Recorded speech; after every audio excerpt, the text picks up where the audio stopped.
మహాభారతం దగ్గుతో మొదలై తత్వార్థం మననం చేస్తున్నాం.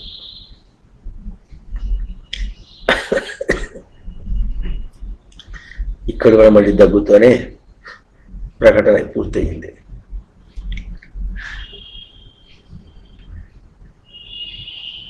అష్టావక్రుడు, బంది ఇద్దరు వేదముల గురించినటువంటి వారి వారి భావాలను, వారి వారి జ్ఞానాన్ని వ్యక్తం చేస్తున్నారు.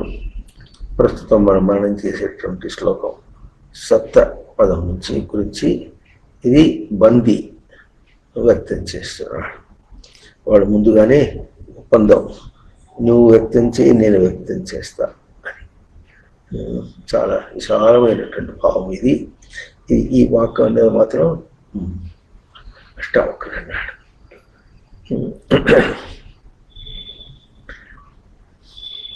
సప్త శబ్దానికి ఎంత మననం చేసినా కూడా తక్కువే. ఎందుకంటే మనకు కావాల్సినది, మనకు కొరత పడింది కూడా అక్కడే. We lakh in it. కొరత పడింది ఏంటంటే సమన్వయం కావటం. ఇప్పుడు సమన్వయం అనే పదాన్ని అయితే తీశారు, కానీ ఎక్కడ సమన్వయం కావటం, ఎక్కడ సమన్వయం కాకపోవటం అనేటటువంటి విషయం మళ్ళీ ఒక్కసారి మనం చేసుకుందాం. ఈ పూట తనకు 3 స్థానాలు ఉన్నాయి. ఏమిటో 3 స్థానములు? కేవలం సృష్టి రచించినటువంటి స్థానం, అది స్వతసిద్ధమైనటువంటి స్థానం. ఇక దేహాన్ని పలకరించుకొని ప్రవర్తించేటటువంటిది 2వ స్థానం. 3వ స్థానము బయట పలకరించుకొని ప్రవర్తించేటటువంటిది 3వ స్థానం.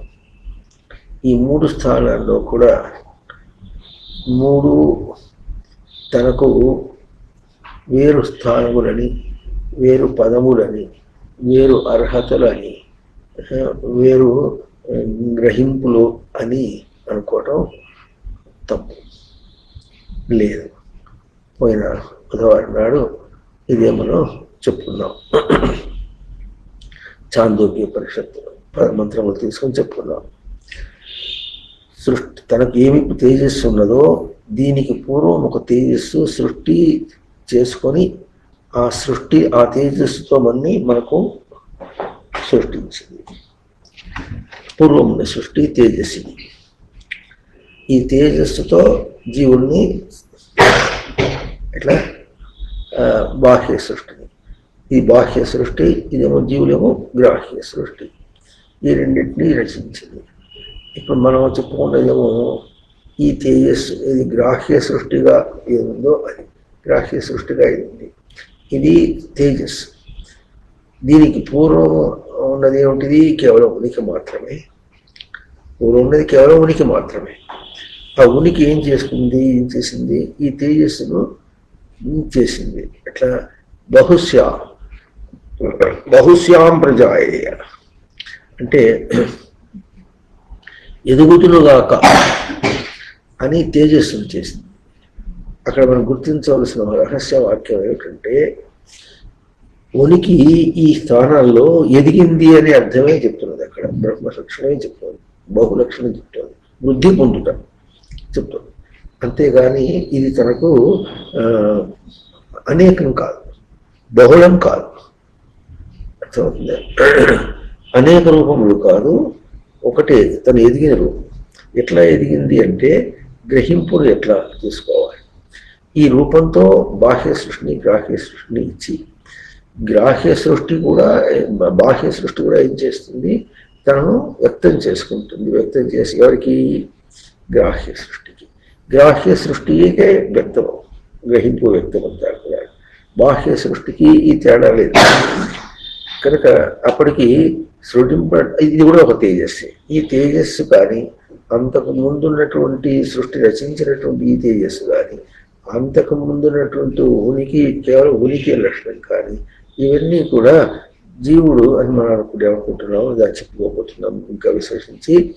అక్కడ వానికి అదేమిటది? తేజస్సు. అర్థమైందా? అది గ్రహింపుకు ఇచ్చిన తేజస్సు. సృష్టిలో జీవుడు అనేవాడే గ్రహింపు కలిగినవాడు. ఈ తేజస్సులో వాడేం చేస్తున్నాడు? దేహాన్ని తెచ్చుకొని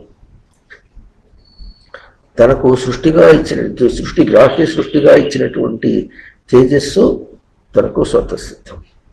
దాంతో దేహాన్ని పలకరించుకోవాలని ప్రయత్నం చేస్తున్నాడు. ఈ దేహాన్ని కూడా తాను ఇదివరకే పలకరించుకొని తెచ్చుకున్నాడు. ఇప్పుడు మాటిమాటికి పలకరించుకుంటున్నాడు. అట్లా మాటిమాటికి ఎందుకు పలకరించుకుంటున్నాడో చెప్పుకున్నాం. తర్వాత బాహ్య సృష్టి. ఈ మాటిమాటికి దేహాన్ని కానీ బయట కానీ పలకరించుకోవటం అన్న వాక్యాన్ని మనకు భగవద్గీత నహి కశ్చిత్ క్షణమపి జాతు తిష్టత్య కర్మకృత్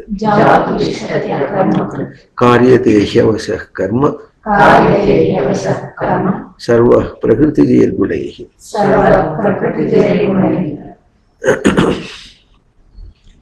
కశ్చిత్ ఒక్కడు కూడా,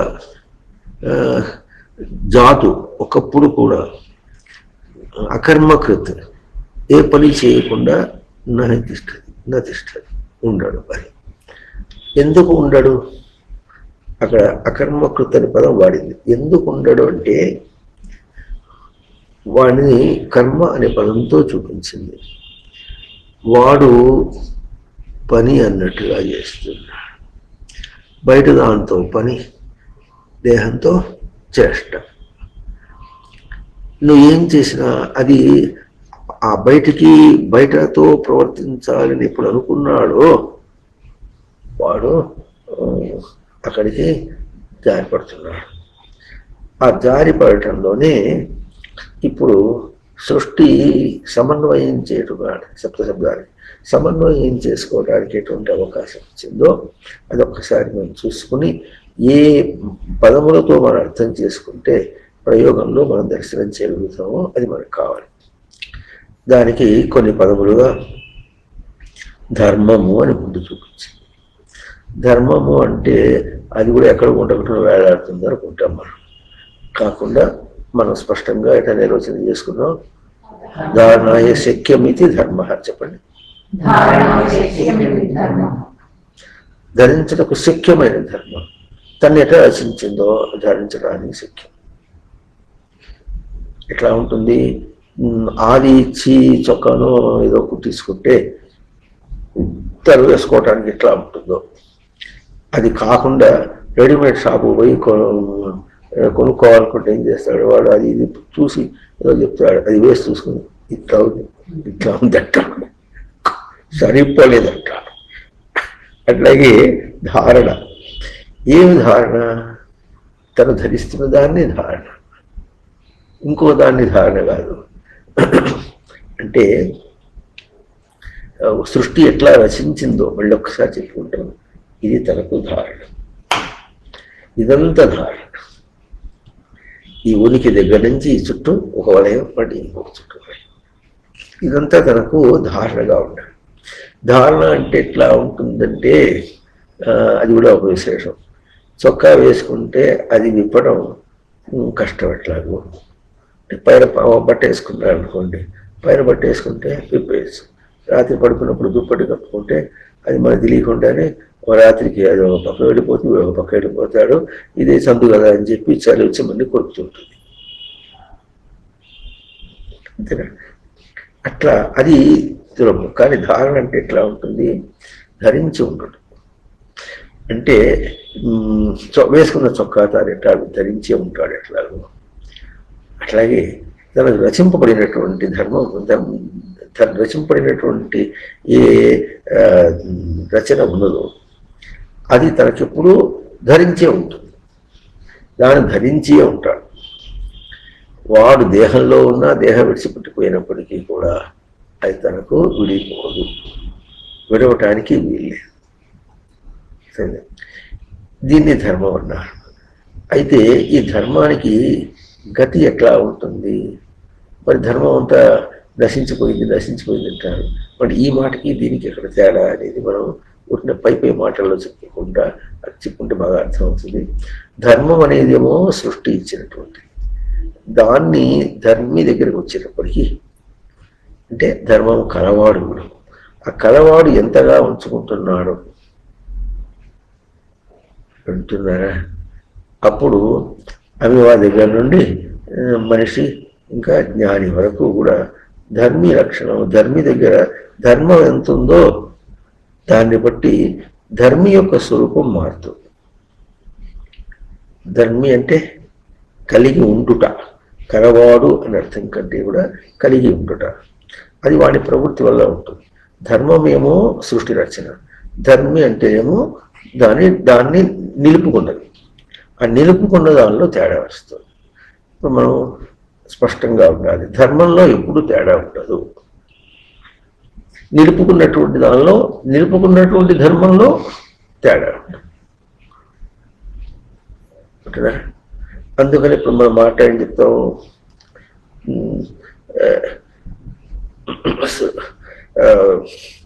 ఏమిటి కాలేజీ కానీ యూనివర్సిటీ కానీ ఇస్తానన్నదేమో 100 మార్కులు, వీడు చాలే అని 40 తీసుకున్నాడు. ఇదే అంత కూడా ఎందుకు లేని మొహానికి అని ఇంకోటి 25 తీసుకొని ఇంటికి పోరంటే సరిపోతానులే అన్నాడు. నువ్వు ఫెయిల్ అయినా పోరా అంటే పోతానులే అన్నాడు. ఇంకోడున్నాడే వాడికి 90 వస్తే 90 వచ్చినాయి, ఇంకా 10 పోయినాయి, వాట అయింది, ఇట్లా అయింది. ఇంకా ఏదైనా అంటే ఏమంటాడంటే, నా పేపర్ దిద్దేటప్పుడు అవన్నీ వాళ్ళ పెళ్ళ తిట్టుంటుంది, ఆ ప్రభావంతో దాన్ని నా మీద వేసి మార్కులు తగ్గించాడు అని ఏవో చెప్పుకుంటుంటారు. అని తేడా ఎట్లా ఉంటుందో అట్లాగే భేదం సమన్వయం కాకపోవటానికి తేడా ఎట్లా ఉంటుందంటే, ఇప్పుడు ఎవరెవరు కావాలి, ధర్మానికి ధర్మికి సమన్వయం కావాలి, 100కి 100 మార్కులు సంపాదించాలి అని మనం ఎట్లా అంటాము, అట్లాగే ధర్మానికి ధర్మికి సమన్వయం కావాలి. ఈ కావడం కాకపోవటం అనేటటువంటి దాంతో ధర్మానికి ఏమి సంబంధం ఉండదు. అర్థమవుతుందా? ధర్మానికి ఏమి సంబంధం ఉండదు. ధర్మి ఏదన్నా చేసుకొని చేస్తే చేసినంత మహాదేవ, ఈ మాట ఎప్పుడు ఉన్నారు ఇట్లా చెప్పడం, చేస్తే చేసినంత మహాదేవ అంటుంటారు. చేరి వాడి గతికి పోవాల్సిందే. నకరాలు చేస్తే ఏం లాభం లేదన్నా, పిచ్చి వేషాలు చేస్తే ఏం లాభం లేదు. సాకులు చెప్తాను, సొడ్లు చెప్తాను, కుంటి సాకులు చెప్తాను, కుంటి సాకులో మంచి సాకులో ఏం సాకులు చెప్పినా ఏం లాభం లేదన్నారు. ఏం లాభం లేదు, అయితే అయినట్టు లేకపోతే కానట్టు.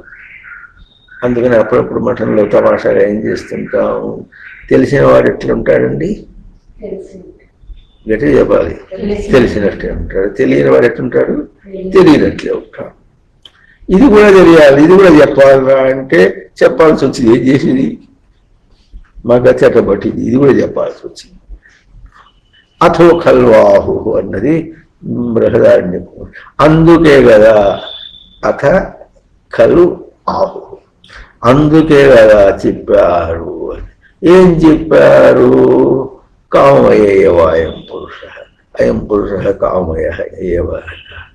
వీడు కామమయుడే, వీడు ఎటు కదిలించినా అది కామమే. ఒప్పుకున్నా కామమే, వద్దన్నా కామమే, కావాలన్నా కామమే. లౌకిక దృష్టితోనే వద్దంటున్నాడు, వైరాగ్య దృష్టితో కాదు, లౌకిక దృష్టితోనే కావాలంటున్నాడు. అవునా, ఇద్దరు కొట్టుకుంటున్నారు అనుకోండి, కొట్టుకోవడంలో వీడి భావం వాడి భావం రెండు, ఈ 2 భావాలు కామ దృష్టితోనే ఉన్నాయి. అయితే ఇద్దరు ఏం క్లెయిమ్ చేస్తారు, క్లెయిమ్ అంటే క్లెయిమ్ చేయటం అంటే క్లెయిమింగ్, నాది సత్యం అంటాం అన్నమాట. నాది సత్యం అని చెప్పడం. ఇద్దరు ఏం క్లెయిమ్ చేస్తారంటే నేనే సత్యం.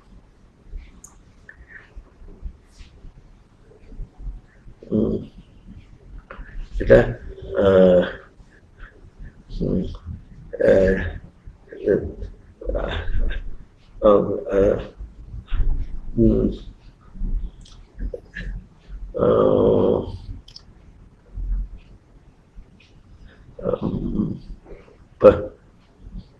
పశుపతి మతం వైష్ణవమితి మొదలైన ఇంకో పదం ఉంది. ప్రభిన్నే ప్రస్థానే పరమిదం అధః పశ్చిమితి. పరమిదం ప్రతివాడు ఏమంటాడంటే ఇదం పరం, మాదేమో గొప్పది. అదహ, అది కూడా పథ్యం. పథ్యం అంటే పర్వాలేదులే కానీ మాది అదంటే గొప్పది అట్లా. అటువంటి దీనిలో ఇదంతా ఎట్లా జరుగుతుందంటే, ఇప్పుడు సృష్టి అంతా ఎట్లా జరుగుతుంది. ఇప్పుడు అందరూ జీవులేనా? ఆహా, అందరూ జీవులే. అయితే జీవులేనా? ఆహా, కాదు. జీవుల్లో లేదు. అంటే వీళ్ళందరూ ఎవరు అంటే, తరగతిలో 90 మంది విద్యార్థులు ఉన్నారు అనుకోండి. ఒక తరగతిలో 90 మంది 90 విధాలుగా మాటలు వస్తున్నాయి. ఏదైనా కొంతమందికి అప్పుడప్పుడు వస్తూ ఉంటాయి, ఒక పోటీలో ఉంటారు. ఎప్పుడు అందరు ఫస్ట్ మార్క్ రావాలని ప్రయత్నం చేస్తుంటే ఎవరికో ఒకటి ఫస్ట్ మార్క్ వస్తుంది. ఒక 25 మందికి ఒకటే మార్క్ వస్తుంది. మిగతా వాళ్ళందరినీ మామూలు. అట్లా ఉంటే ఉండగాక, ఉన్నప్పటికీ కూడా తేడా ఎందుకు వచ్చింది? పాఠశాలది కాదు, కాలేజీది కాదు, మాస్టర్ది కాదు. ఆయన అదే సమయంలో చెప్పాడు. వీళ్ళు అందరూ ఒకే సమయంలో రాశారు. తేడా ఎవరి వచ్చింది? తన వల్ల వచ్చింది.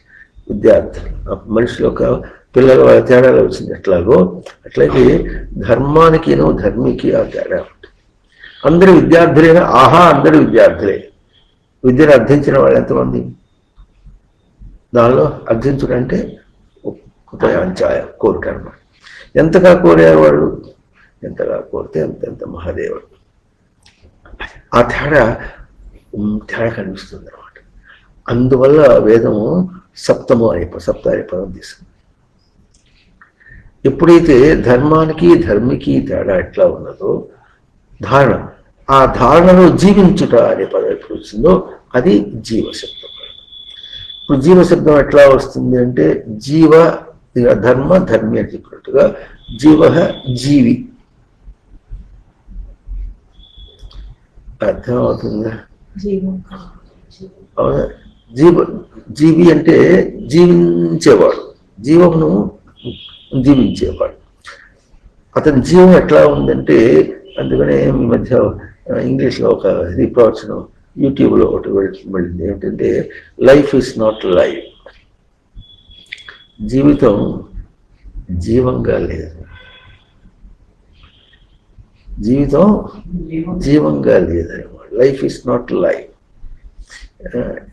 మనం అడిగితే ఎట్లా ఉన్నారండి అంటే, ఏదో ఉన్నాం, బతకలేక చావలేక ఉన్నాం, మళ్ళా బతకలేక చావలేక.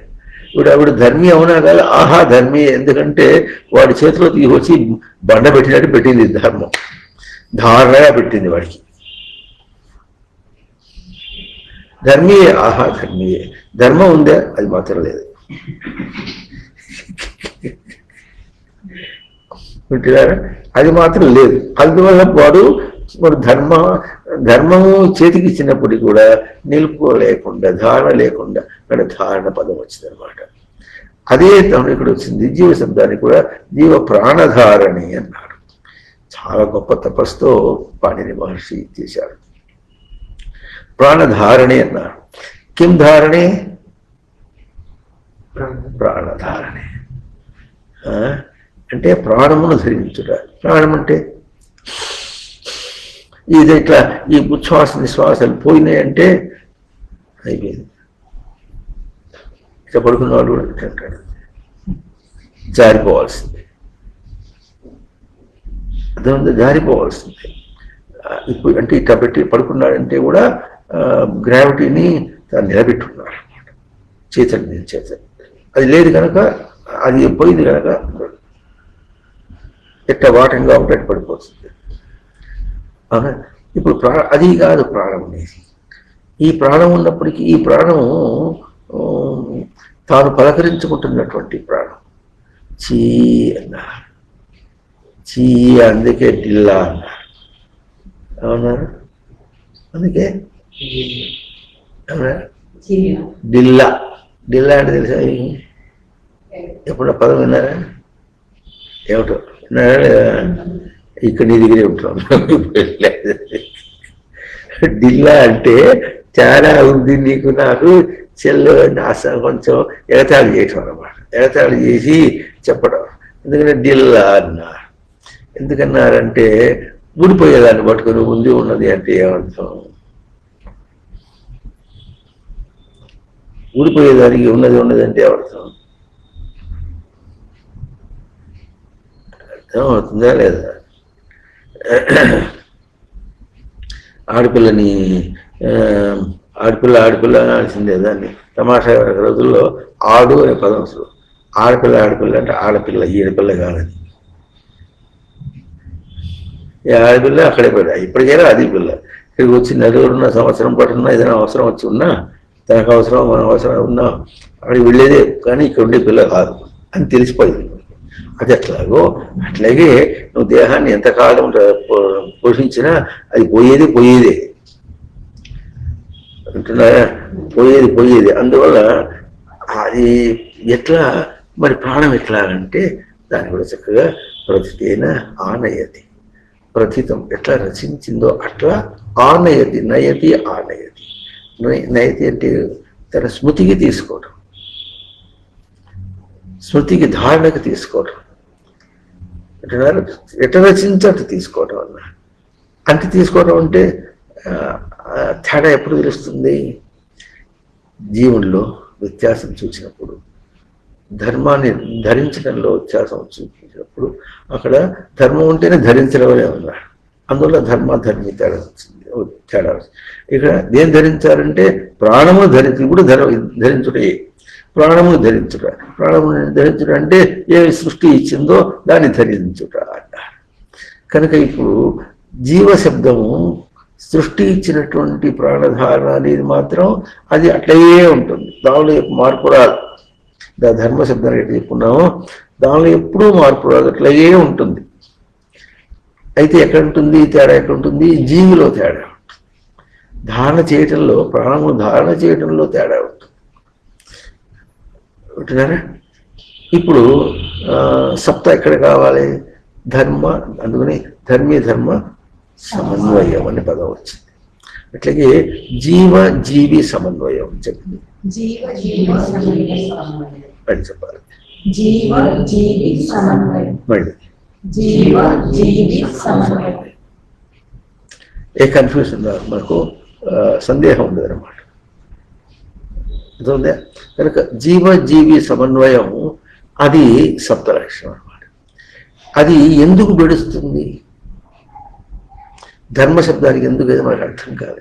జీవి సమన్వయం ఎందుకు బెడుస్తుందంటే ప్రాణధారణం అన్నాడు కనుక ప్రాణంలో తేడా వస్తే, ప్రాణంలో ఏం తేడా వస్తుంది? అవి కాబట్టి ప్రాణం అంటే ఏమి?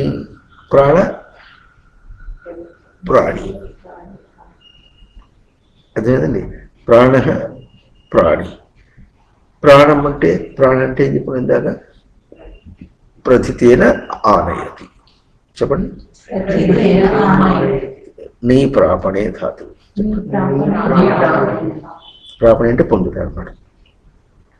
సృష్టి ఎట్లా తనకిచ్చిందో దాన్ని తాను పొందుట. ఇక్కడ పొందుట అనే పదం వచ్చింది. మళ్ళీ దానిలోనే చెప్పుకున్నప్పుడు ఇంకో ధాతువు పొందుట. ఇటు పొందే ఉన్నాడుగా. ధారణ ఏమిటి? ధారణగానే ఇచ్చిందిగా. అర్థమవుతుందా? ధారణగానే ఇచ్చింది కదా. సృష్టి గ్రాహ్య సృష్టిగా ఇచ్చింది. గ్రహించి నీ దగ్గర పెట్టుకున్నట్టుగానే ఇచ్చింది. కానీ విస్తరలో వడ్డించి తిను అల్లే. అర్థమవుతుందా లేదా? ఇవ్వబడిన స్వరూపమే కానీ దాచిపెట్టిన స్వరూపం కాదు. నీకు ఒక ఆప్షన్ అంటారు, అంటే నీ ఇచ్ఛానుసారం అయితే తీసుకున్నట్టు లేకపోతే లేనట్టు అట్లా ఇవ్వలే. అది ఎట్లా ఇవ్వలేదంటే అది కేవలము ఎట్లా ధారణ స్వరూపంగా, ధర్మస్వరూపంగా, కేవలం అభౌతిక స్వరూపంలోనే ఎట్లా ఇచ్చిందో, పోయిన బుధవారం చెప్పుకున్నట్టుగా భౌతికం కూడా అట్లాగే ఇచ్చింది. అది కూడా ఎప్పుడూ చెప్పుకుందాం తర్వాత. ముందు ఇది చెప్పుకుని ఇది ప్రాణి శబ్దం చెప్పుకుందాం. ప్రాణ అంటే సృష్టి ఎట్లా ఇచ్చిందో అట్లా తాను తీసుకుంటాను. ఆనయతి, నీ ప్రాపణి పొందుట, అట్లే పొందుట. అది ఎట్లాగో ప్రాణ శబ్దానికి కూడా అది. ఇప్పుడు ప్రాణి అంటే ప్రాణం కలవాడు. ఇప్పుడు వీడు ఏం చేస్తున్నాడు? సృష్టి ఎట్లా ఇచ్చిందో అట్లా తీసుకోకుండా దేహానికి ఉన్నటువంటి ఉచ్ఛ్వాస నిశ్వాసములు ప్రాణం అన్నాడు. ప్రాణవాయువు, ఇది ప్రాణవాయువు. సృష్టి చెప్పేది ప్రాణం. ప్రాణవాయు ప్రాణ తేడా ఉంది. ప్రాణవాయు అంటే వికల్పేన వాతి వికల్పేన అయతే అంటే వికల్పంగా ప్రవర్తించుట. అర్థం ఏమిటి వికల్పము? కొట్టొచ్చినట్టుగా తెలియటం అంటారు. కొట్టొచ్చినట్టుగా అంటే తప్పుడు చేసి చెప్తున్నట్టు అట్లా. లేకపోతే ఇంగ్లీష్లో అయితే ఆన్ ది ఫేస్ వాల్యూ అంటారు. బయటకే కనిపించేటట్టుగా ఎట్లా ఉంటుందంటే, తన ప్రాణమేమో సృష్టి రచించిన ప్రాణం ఎట్లా ఉంటుంది? స్థిరంగా కుదురుగా తన దగ్గరే ఉంటుంది. ఈ ప్రాణవాయువు ఎట్లా ఉంటుంది? ఆల్టర్నేటింగ్ అన్నారు. మన కింద హాల్లో కూడా ఒక బొమ్మ దానికి వేసింది. ఇట్లా వేసి ఆల్టర్నేటింగ్ అంటే ఏంటి? ఉచ్ఛ్వాస నిశ్వాసలతో ఉంటుంది. ఉచ్ఛ్వాస జరిగేటప్పుడు నిశ్వాస లేదు, నిశ్వాస జరిగేటప్పుడు ఉచ్ఛ్వాస లేదు. వింటున్నారా లేదా? అంటే అప్పటికి ప్రాణం ఎంతవరకు ఉంది? సగం కాలం అన్నప్పుడు సగం ఉచ్ఛ్వాస సగం నిశ్వాస. నిశ్వాస అంటే 100 సంవత్సరాలు వేరేవాడు బతికినవాడు 50 సంవత్సరాలైనా తను ఉచ్ఛ్వాసతో బతికాడంటానికి లేదే. ఆ ఉచ్ఛ్వాస వస్తూనే వెంటనే ఆగలేడు, వదిలేసేయాలి. వదిలేసి ఎంతసేపు ఉంటే ఆగలేడు, మళ్ళీ తీసుకోవాలి. అంటే ఇప్పుడు అప్పటికి నికరం లేకుండా మనిషిని నిలవనీయకుండా చేస్తుంది. ఆ నిలవ లేకుండా చేసేటటువంటిదే వాయువు అయింది. అందువల్ల ప్రాణవాయువు అయింది అనమాట. వికల్పం చేసింది.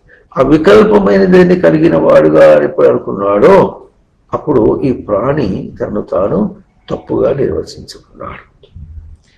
ఎప్పుడైతే దేహంతో అట్లా నిర్వచించుకున్నాడో అప్పుడు ఆ దేహాన్ని కదిలించడంలో తన కదిలింపుకిను దేహం కదలటానికి తేడా ఏమన్నా ఉంటుందా అంటే అది ఆ తేడా కనిపిస్తుంది. దేహాన్ని తెరుచుకున్నాం, తల్లి గర్భంలో కణములు పెరుగుతూ ఉంటే కణ శబ్దానికే కళ శబ్దానికి వీరనే ఈ నిర్వచనము చాలా రహస్యమైనటువంటి రాజగుహ్యం, ప్రకాశిస్తూ తెలుస్తున్నప్పటికీ కూడా రహస్యమైనటువంటి. కణములు అంటే సెల్స్ అన్నారు. సెల్ అంటే భౌతికంగా చెప్పుకుంటున్నారు. ఇక్కడ భౌతిక శబ్దానికి కూడా మనం కాదు నచ్చింది, అది కూడా తర్వాత చెప్పుకుంటాం. భౌతిక శబ్దానికి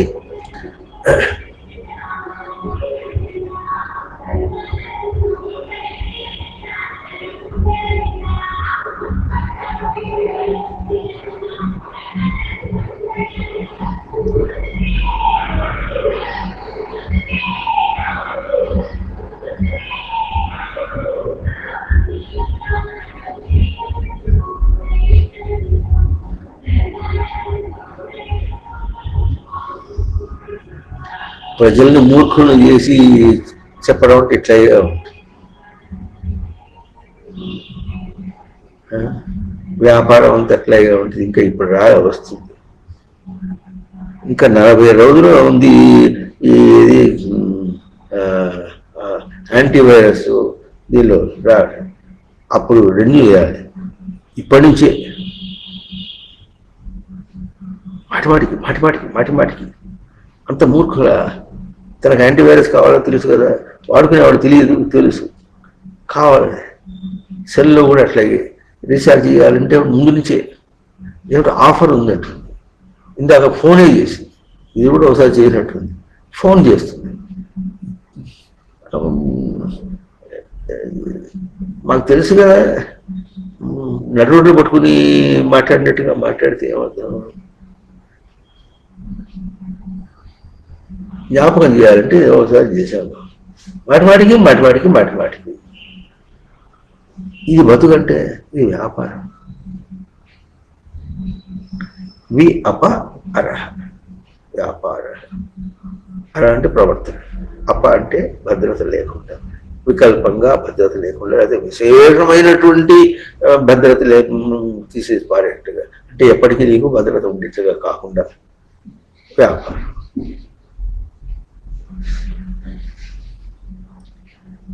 అంత మరీ మూర్ఖుల్ని చేస్తే అంటే దానికి మనం కూని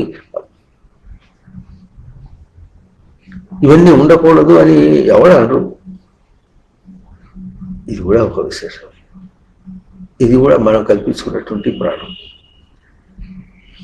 ప్రతిదీ కల్పించుకొని అది దాంతో నేను దాన్ని పొందాలి.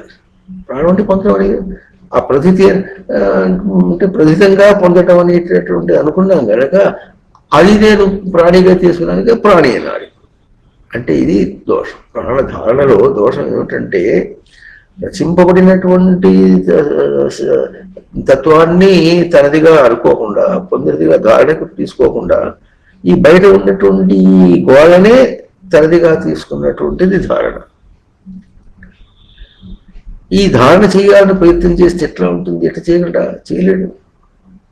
దాన్ని వద్దంటున్నా ధారణ చేయాలంటే ఎట్లా ఉంటుంది? ఎట్లా ఉంటుంది చెప్పంటారా? చెప్పాలా?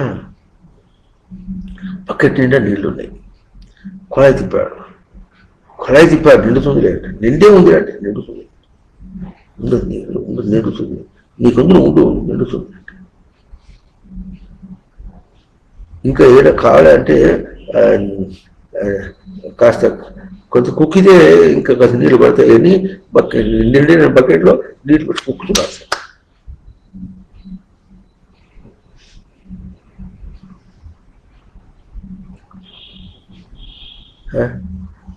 ఏమైనా అర్థం ఉంది అది? దీనికి ఈ ప్రాణమా? దాంతో ఇంకా ఎప్పుడే వస్తుంది ప్రాణం? ఎప్పుడు? దాంతో జీవించాలి. ఇది ధర్మం. చివరికైనా అన్ని దేవదూడ్చి ఒక కొబ్బరికాయ కొట్టాడు. ఏం కొట్టాడు? సర్వధర్మాన్ని పరిచయించాడు.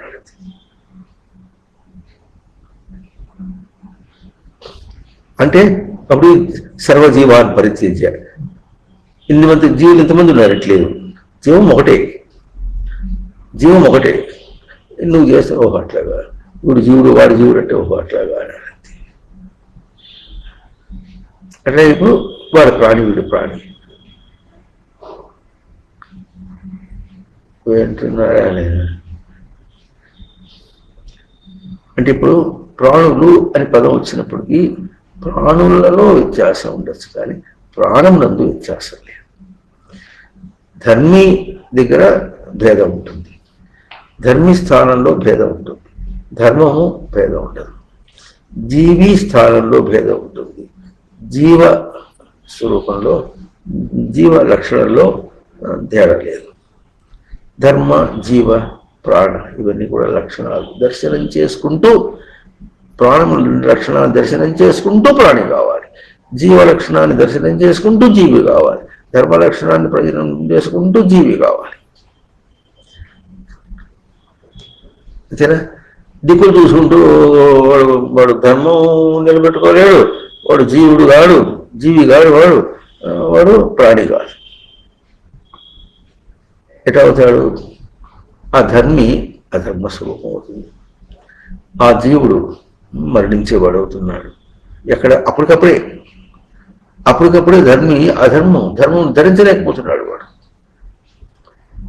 ధర్మి ఎప్పుడైతే ధర్మాన్ని దర్శనం చేయకుండా ప్రవర్తిస్తున్నాడో వాడు అప్పటికప్పుడే ధరించలేని వాడేనాడు. ఎందుకు ధరించలేడు? బాయి గోలంతా ఎవడొస్తాడు చెప్పు అంటే ఏం ధరించలేకపోయినాడు? ప్రశాంతంగా ఉండకుండా ఎందుకు వెళ్ళి గోలంతాడు? పోయినావు తప్పున్నా గుర్తించుకో, అది కూడా గుర్తించాడు. ఎట్లా ఏమవుతున్నాడు వాడు? అధర్మం అంటే ధర్మ వ్యతిరేకం అనమాట. అంటే ధారణ లేనిది, అంటే జీవ అంటే ప్రాణధారణ లేనటువంటిది.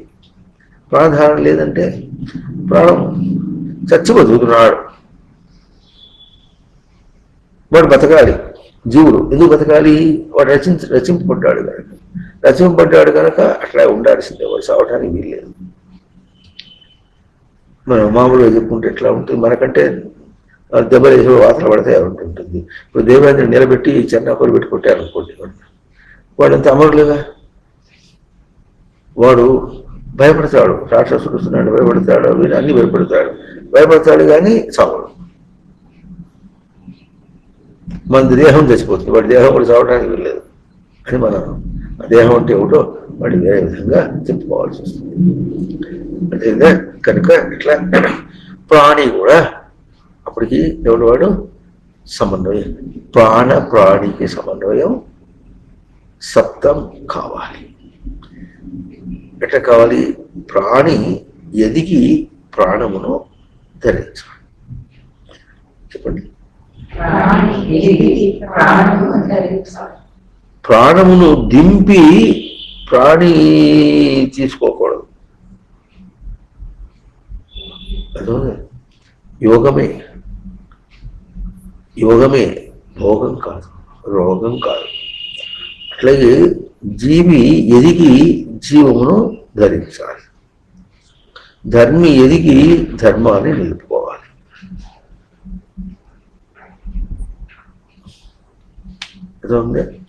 ఇది మనం చేయాలి.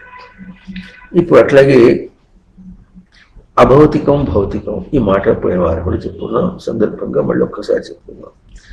అభౌతికము అంటే భూసత్తాయా ధాతు అంటే కలుగుట.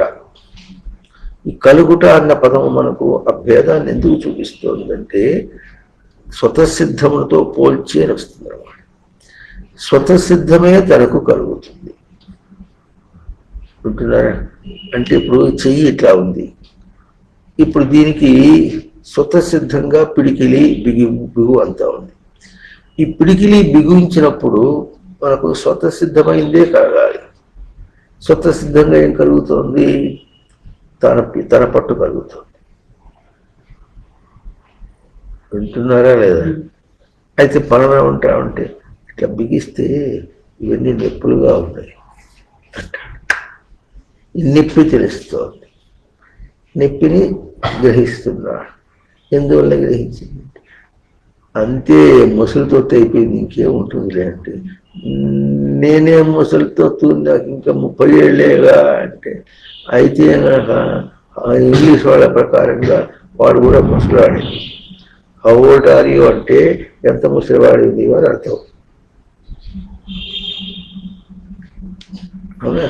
ఐఎమ్ 10 years ఓల్డ్ అంటే నేను 10 సంవత్సరాల ముసలివాడిని అని అర్థం.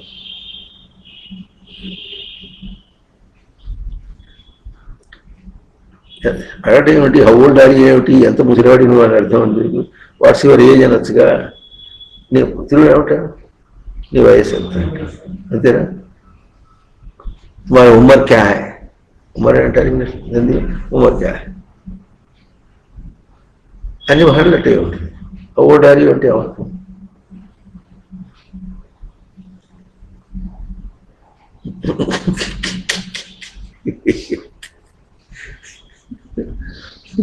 వాట్స్ యువర్ ఏజ్ అంటే ఐఎమ్ ఏజ్ 10 అనొచ్చు.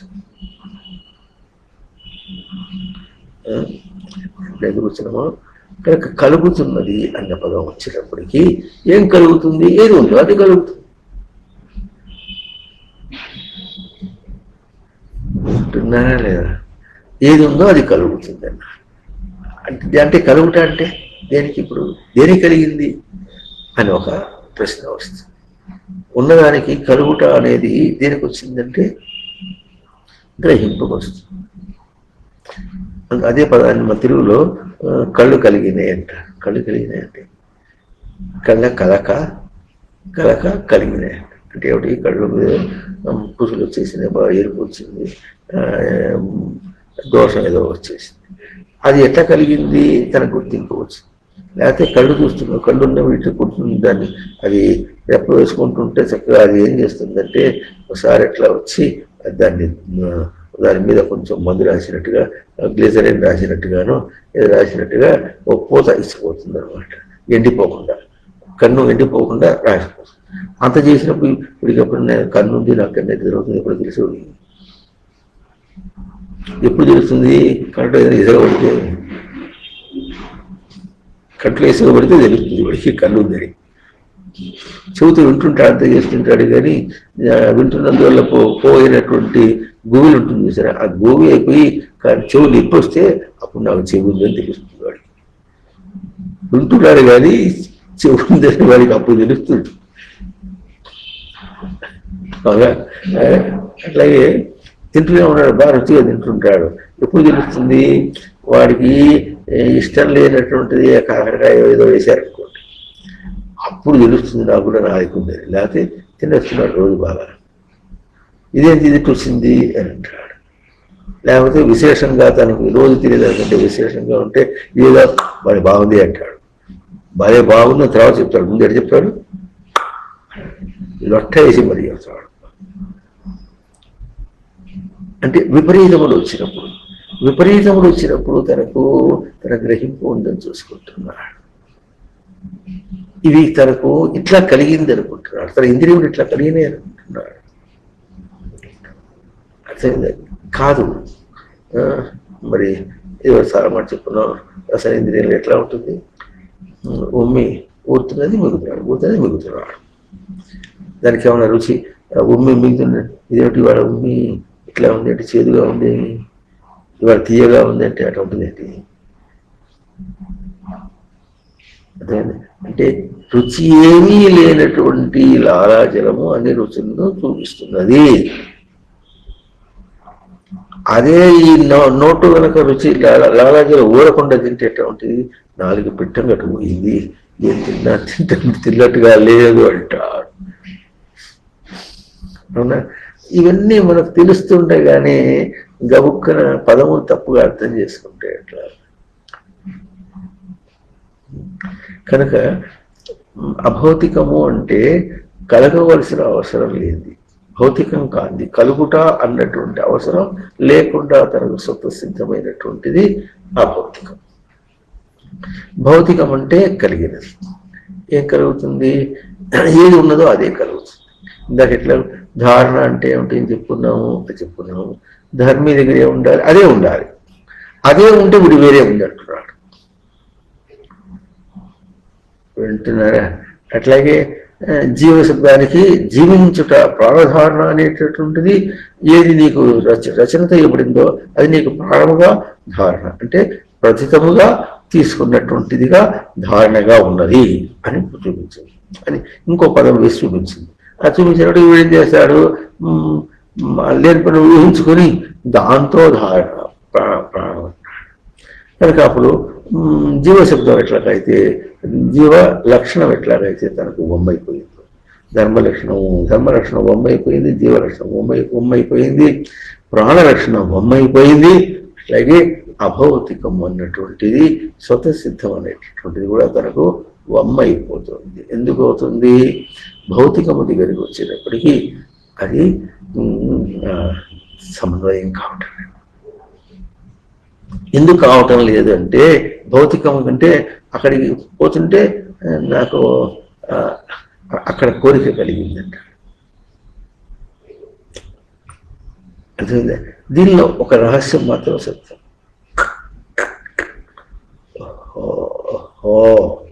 ఓహో వాడా అన్నమాట. ఎట్లా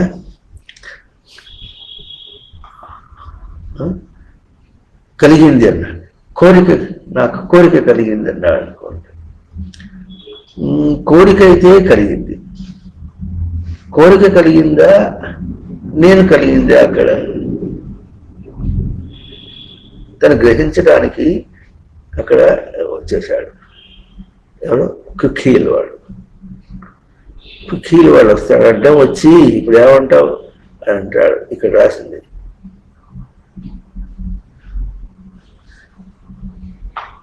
30 minutes చేసేసేవాటుంది. ఇప్పుడు చేసేసేయట్టుంది. ఏదో చూపిస్తుంది, ఇంకా ఇన్నాళ్ళు ఉంది నీకు, ఇన్నాళ్ళు ఉంది కానీ ఇప్పుడు చేయబట్టుంది.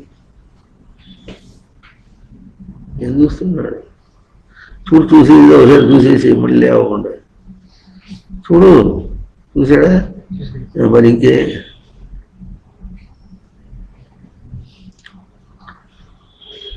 డబ్బులు వాడిన వాడు వ్యాపారస్తులు ఎట్టుంటాడు?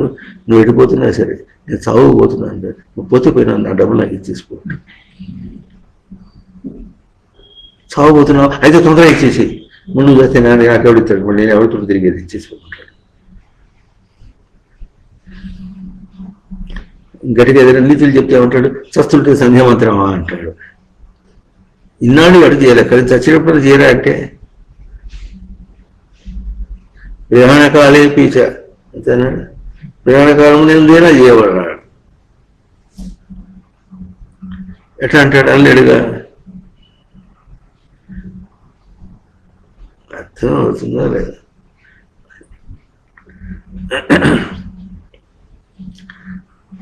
నేను చెప్పుకుంటా ఇప్పుడు, ఎట్లాగైతే ధర్మశబ్దము, జీవశబ్దము, ప్రాణశబ్దము బొమ్మైపోయినాయో, అట్లాగే అభౌతికమును దర్శనం చేయటంలో బొమ్మైపోయింది.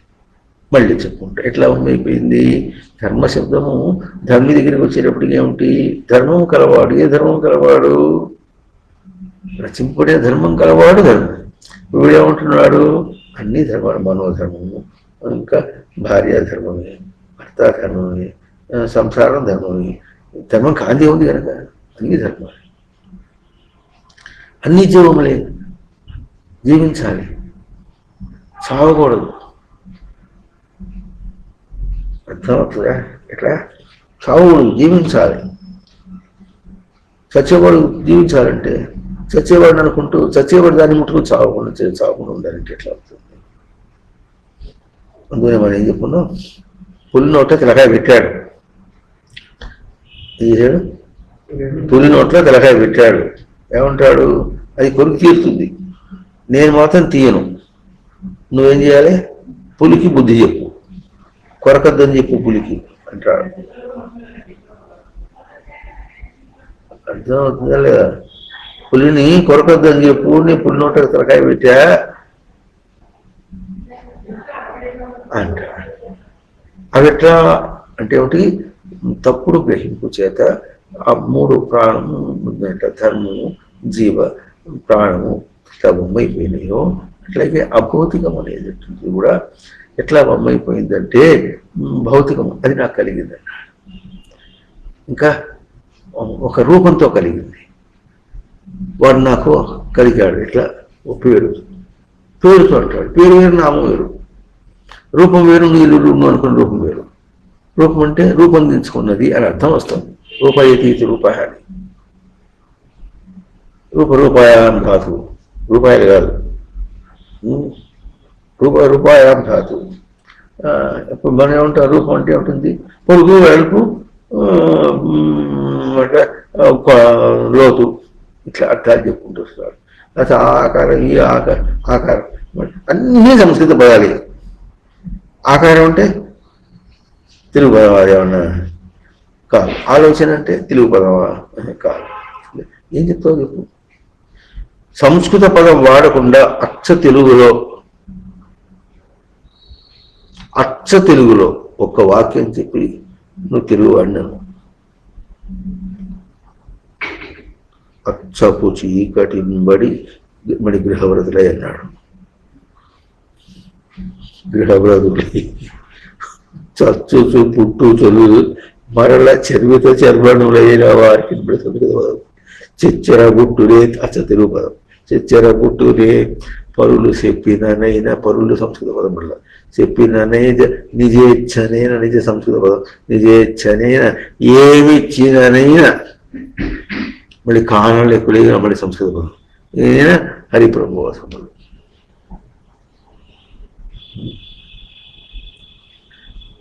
వింటున్నారా? అట్లా కనుక ఇప్పుడు మనం ఏమనుకుంటున్నాం, ఒక నామంతో కడిగాడు, అవతరించాడు. నామకరణం, పిల్లవాడు పుట్టాడు, నామకరణం చేసి ఏం పేరు పెట్టారు? దీక్ష ఇచ్చారు. ఏం పేరు పెట్టారు అడిగారు మమ్మల్ని పట్టణంలో. స్వామి కూడా నా దీక్ష ఇచ్చావంటే ఏం పేరు పెట్టారంటే, పేరేమిటి, ఇంకా దీక్ష తీసుకోవడానికి పేరుకి ఏం సంబంధం? ఏమో మీరు పిలవద్దు, ఏం పిలుస్తావు? ఏం పిలవద్దు, ఓ జీవాను ఏదాను వ్యవహారం ఎడగవాలి. నన్ను ఎక్కడైతే అది దీనిలో ఎక్కడ పుట్టపర్తి సాయిబాబాలో అప్పుడు ఒక జనవరి 1986 వాళ్ళు 86 జనవరిలో అక్కడ సాధు పరిస్థితి అడిగిపోతే ఆయన దుయ్యబట్టాడు. పేరు లేదు, పేరు లేకుండా ఎట్టుంటాడు. ఎంత కోపం వచ్చింది అది పేరు. ఇంకో చోట ఒక ఆయన ఎట్లా అంటే మనసుకి ఏం పేరు ఉంది, అదే పేరు అంటే ఏమర్థమైంది? మనసు అంటే అదే పేరు అంటే ఏం చెప్పాలి ఆయనకి? మన జ్ఞానం ఇవన్నీ ఏం చదువుకుంటారో వాళ్ళు మరి. ఎందుకది అంటే ఇప్పుడు ఏమైంది? కలిగింది అనుకుంటున్నాడు. అర్థమైందా? భవతీతి కలుగుట అంటే దగ్గర చెప్పిన చేయి తీసుకుని చేతికి బిగువు ఉంది. ఆ బిగువుని మనం బిగించినప్పుడు బిగువు ఉందని తెలుస్తుంది, లేకపోతే తెలియట్లే. అట్లా ప్రయోగం చేసి చూసుకోలే, తన స్థానంలో ప్రయోగం చేసి చూసుకోవాలి. ఇప్పుడు చెప్పుకుంటాం ధర్మం అనే పదానికి అనేవాడు ధర్మే అయిన వాడు, ధర్మం అనేటటువంటి తన స్థానంలో ప్రయోగం చేసి చూసుకుంటే అప్పుడు ధర్మేశ్వరు వైపు అర్థం అర్థమవుతుంది. జీవుడు తన స్థానంలో జీవ శబ్దాన్ని, జీవభావాన్ని, జీవధర్మాన్ని తన దానిలో ప్రయోగం చేసి చూసుకుంటే అప్పుడు తనకు తెలుస్తుంది. బయట చేస్తున్నాడు ప్రాణము శబ్దాన్ని ఉచ్ఛ్వాస నిశ్వాసంతో కూడుకున్నటువంటి ప్రాణవాయువుతోనూ ఆక్సిజన్తోనూ పెట్టుకుంటే ఎక్కడ తెలుస్తుంది? ఇంకా నా ప్రాణం పోయినా సరే నీకు ఇవ్వనంటాడు. నీ ప్రాణం ఎప్పుడు పోదు అంటే ఇప్పుడు ఏమిటికి? పోయే ప్రాణాన్ని పోషిస్తున్నాడు.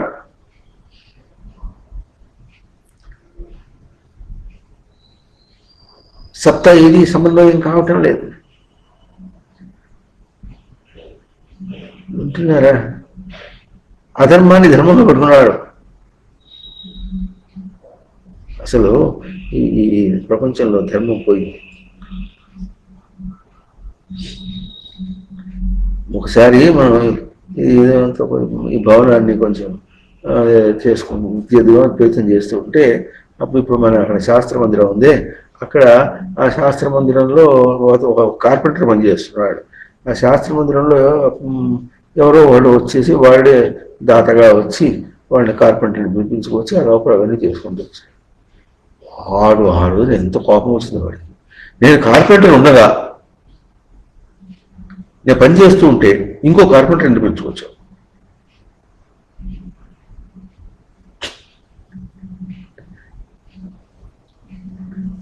అర్థం ఇదే. అంతకుముందు ఇక్కడ ఇట్లా బిల్డింగ్ ఈ భవనాన్ని కొంచెం పెద్ద చేసుకుంటూ పోతున్నప్పుడు అప్పుడు 5 మేస్త్రీలు పెట్టించుకొని రోజు వాళ్ళతో పని చేసుకుంటూ వెళ్ళాం. చేయించుకుంటూ వెళుతుంటే ఒకతను నాకేదో పని ఉంది 1 hour పెడతా అని చెప్పి పెడుతున్నాడు. వెళ్ళిపోతూ అతను ఏం చేశాడంటే ఇంకొన్ని ఎవరన్నా పిలుచుకొచ్చాడు, పని చేస్తున్నాడు. ఇప్పుడు వాడు వచ్చాడు. మరి వాడు వచ్చిన తర్వాత మరి వీడిని పొమ్మని చేస్తున్న వాడు పొమ్మని చెప్పాలి అంటే వాడుకుంటాడు. ధర్మం నశించింది. అక్కడ లోకల్లో ధర్మం నశించింది.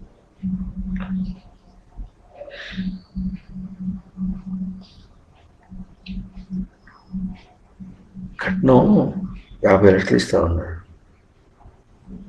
ఇటు చేసి మొత్తానికి 45 లక్షలు దింపారు. ధర్మం నశించింది లోకం.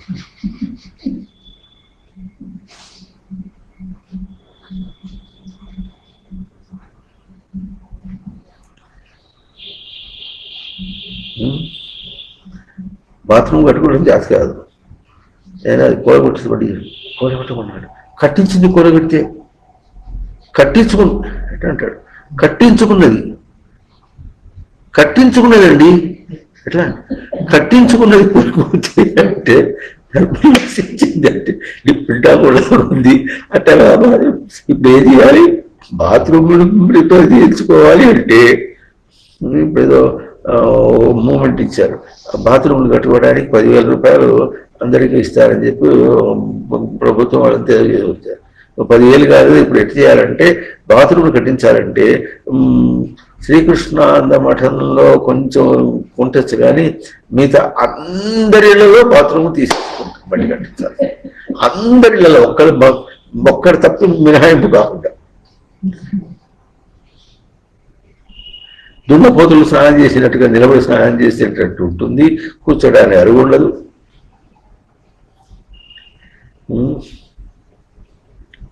అట్లా కలుగుట అంటే ఇవన్నీ కలిగినాయంటే ఏమంటాడు,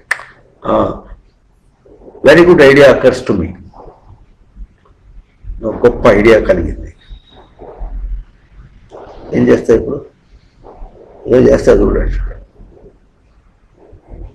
ఇట్లా ప్రయోగం చేస్తే కలుగుట ఏమర్థం అవుతుంది, అది చెప్పే అర్థమవుతుందా? అసలు విశేషం ఏమిటంటే సాధన అనేది ఎట్లా కలుగుతుంది, ఎప్పుడు కలుగుతుంది?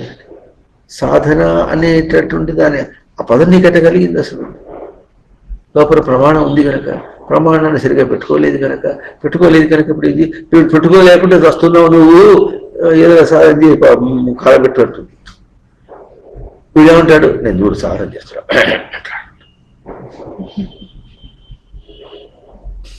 ఏడు సేవలే అంటుంది. అది ఏడు సేవలే సరిగా ఎట్లా సాగు చెట్టం ఉంది. ప్రక్షాళనాధి పంకస్య దూరాత్ స్పర్శనం పరం. ప్రక్షాళనాధి పంకస్య దూరాత్ అస్పర్శనం పరం. ప్రక్షాళనాథ్ అంటే కడుక్కోవటం, ప్రక్షాళనాథి పంకస్య అంటే బురదని కడుక్కునే కంటే దూరాత్ దానికంటే దూరంగాను, లేకపోతే దాన్ని దూషించను. దూరాత్ అస్పర్శనం పరం, దాన్ని ముట్టుకోకుండా ఉంటే మంచిది. మనం ఏమంటారంటే మామూలుగా అడిచి తొక్కనేలా, కాలు కడుగునేలా అని చెప్పే తీరు వేరుగా ఉంది.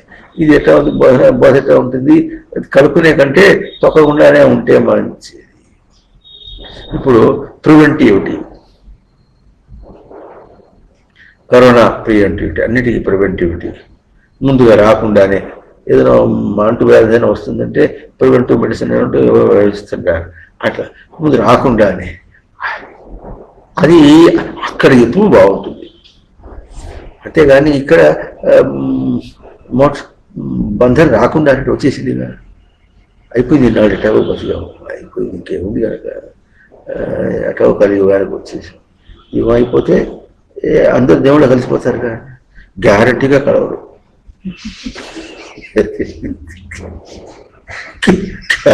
గ్యారంటీగా యుగాంతం అయినప్పుడు కూడా గ్యారంటీగా కలవరు. ఇట్లా వాదించేవాడు ఎట్లుంటాడో తెలుసా మీకు, ఇది కూడా better know it than ignoring it. అంతేనా? తెలుసుకుంటే వదిలేసేయకుంటే కంటే తెలుసుకోవడం మంచిది. ఏమిటంటే ఈ విధంగా కుంటుకుంటూ ప్రయాణం చేసేవాడు ఉంటాడు వీడు ఈ కలియుగంలో. ఆ కలియుగంలో ప్రయాణం చేసేవాడి కంటే వాడు ఇక్కడి నుంచి చచ్చిపోయిన తర్వాత, మళ్ళీ ప్రళయం అయిపోయిన తర్వాత మళ్ళీ సృష్టి కృతయుగంతో మొదలుపెడుతుంది. వీడు కృతయుగంలో పుట్టడానికి వీడికి అర్హత లేదు. వీడి స్టేటస్కి వీడి జ్ఞానానికి అక్కడ ఎప్పుడు వాడు పుట్టడానికి వీల్లేదు. వీడు అక్కడ రాక్షసుడిగా పుట్టడానికి కూడా వీడు అర్హత లేదు. అక్కడ రాక్షసులు అంతా ఎవరు ఉంటారంటే, ఎవరో పోయేవాడు దారిపోయేవాడు అంతా వాడు వచ్చి శాపం పెట్టినందువల్ల విష్ణుదేవి సేవ చేసుకుంటుంటే శాపం పెట్టిన వాడు ఎందువల్ల వాడు రాక్షసులైన అంతే. అంతే కానీ వాడికి చేసిన పాపం ఏం లేదు. అక్కడ నువ్వు పుట్టడానికి అర్హత లేదు. త్రేతాయుగంలో పుట్టడానికి కూడా అర్హత లేదు. ద్వాపర యుగంలో పుట్టడానికి కూడా అర్హత లేదు. ఏదన్నా ఉంటే ఇక్కడ బాగా పవిత్రంగా జ్ఞానం సంపాదించేమైనా ఉంటే అతనే ద్వాపర యుగంలో ఏదైనా పురుగు పుట్టగా ఏదైనా పుట్టడానికి ఏదైనా ఉంటే ఉండదాక. మనిషిగా పుట్టడానికి కూడా అర్హత ఉండదు. మళ్ళీ కలియుగం రావాలి అంటే అంతే కదా. ఇంతే కదా కాదు, కలియుగం ఎంత కాలమో దాని రెట్టింపు కాలము ద్వాపరయుగం. దీనికి 3 కాలమేమో త్రేతాయుగం, 4 కాలం అది. అంటే ఇప్పుడు ఎట్లా ఉండాలి, ఇప్పుడు ఈ కాలానికి 2 + 3 + 4 అంటే ఎంత అవుతుంది, 4 × 7 = 9. 9 కాలం ఆగి అప్పుడు మళ్ళీ కలియుగంలో వచ్చిన తర్వాత అప్పుడు కుంటి చూసి నీకు ఎక్కడ పోతే బాగుంటుందో అని ఎవరు నిన్నటేవాడు కాదు. మ్యూజికల్ చైర్ లాగా ఉంటుంది.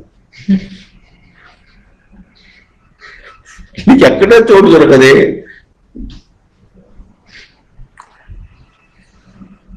నకరాలు చేసేవాడికి, రసమేటాలు చేసేవాడికి దొరుకుతున్నారు. అటువంటిది మనకి ఇక్కడే లోకంలో తెలుస్తుంది కదా.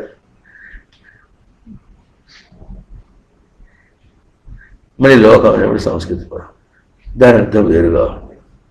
ఇట్లా ఇప్పుడు మనం ఎన్ని పదములు చెప్పుకుంటున్నాం, అన్ని పదముల మీద మనం చేయాలి. కనుక భౌతికము అభౌతిక శబ్దానికి భౌతికం ఎట్లా ఉంటుందంటే, ఒక నామం మనకు బయట దాని వల్ల గ్రహింపు కలిగితే అది కలిగిందని, అది భౌతికం ఉన్నాం. ఒక రూపము ఇట్లా ఇంకో ఆకారం, ఒక చేసే పని, లేకపోతే ఇంకో గుణం అంటే ఎట్లా ఉంటుంది, ఎట్లా చెప్పడం, పిల్లవాడు మంచి బుద్ధిమంతుడు గుణవంతుడు అని చెప్పి ఏం చేయాలి, అట్లా చిరిపితే దీపం పెట్టేసి ఇట్లా అట్లా చిరిపి దీపం పెట్టేయచ్చు. అది పిల్లవాడిని పెళ్లి చేశారు. మనకేమైంది, పవిత్రత కలిగింది. ఇది పవిత్రత, ఇది కలిగింది, ఇది భౌతికమా అర్థమవుతుంది. ఏం కలుగుతుంది, ఏది ఉందో అదే. అక్కడ ఆ పదం ఎందుకు వచ్చిందంటే, తనకు గ్రహింపుకు కలగటం లేదు కనుక బయట ప్రవర్తిస్తున్నప్పటికీ అదే తను బయట ఎంత తిరిగినప్పటికీ కూడా అదే కలుగుతుంది. మన మామూలు భాష చెప్పుకుంటే చదివాడన్నాడు, ఏం చదివావో చేస్తే తెలుస్తుంది. అర్థం ఉందా? అట్లాగే బయట ప్రవర్తిస్తే నీకేం తెలుస్తుంది. ఈరోజు మనకు అర్థం ఉంటుంది. శాస్త్రాలన్నీ వింటుంటే ఎట్లా ఉంది, ఈ శాస్త్రాలంతా నేనే రాసినట్టున్నా పోయిన సంవత్సరం పోయిన అంటాను. ఇదంతా నాకు పరిచయం అయినట్టుగానే ఉంది. పరిచయం ఏమిటి కనుక స్వయంగా మా ఖుద్ లిఖా హూ అంటాడు. వీపులో వీడికి కలుగుతుందా, కలుగుతాయి అంతే. ఇది కాదుట. ఎట్లా ఉంటుంది అది, అక్కడ ప్రవర్తిస్తూ ఉంటే దానికి సూటిగా సమాధానం ఉంది. ప్రవర్తిస్తూ ఉంటే దీన్ని ముట్టుకుంటే, ఏదైనా ముట్టుకున్నప్పుడు, ఇప్పుడు దీన్ని ముట్టుకున్నాం అనుకోండి, ఆ ముట్టుకుంటే తన స్పర్శ వల్ల తెలిసిందా, అది ఉందని అనుకుందాం కాసేపు, తన స్పర్శ వల్ల తెలిసిందా, అది దాన్ని ముట్టుకున్నందువల్ల దానివల్ల తెలిసిందా?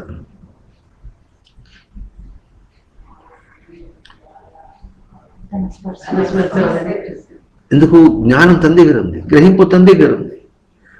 సూటిగా ప్రశ్న, గ్రహింపు అక్కడ లేదు.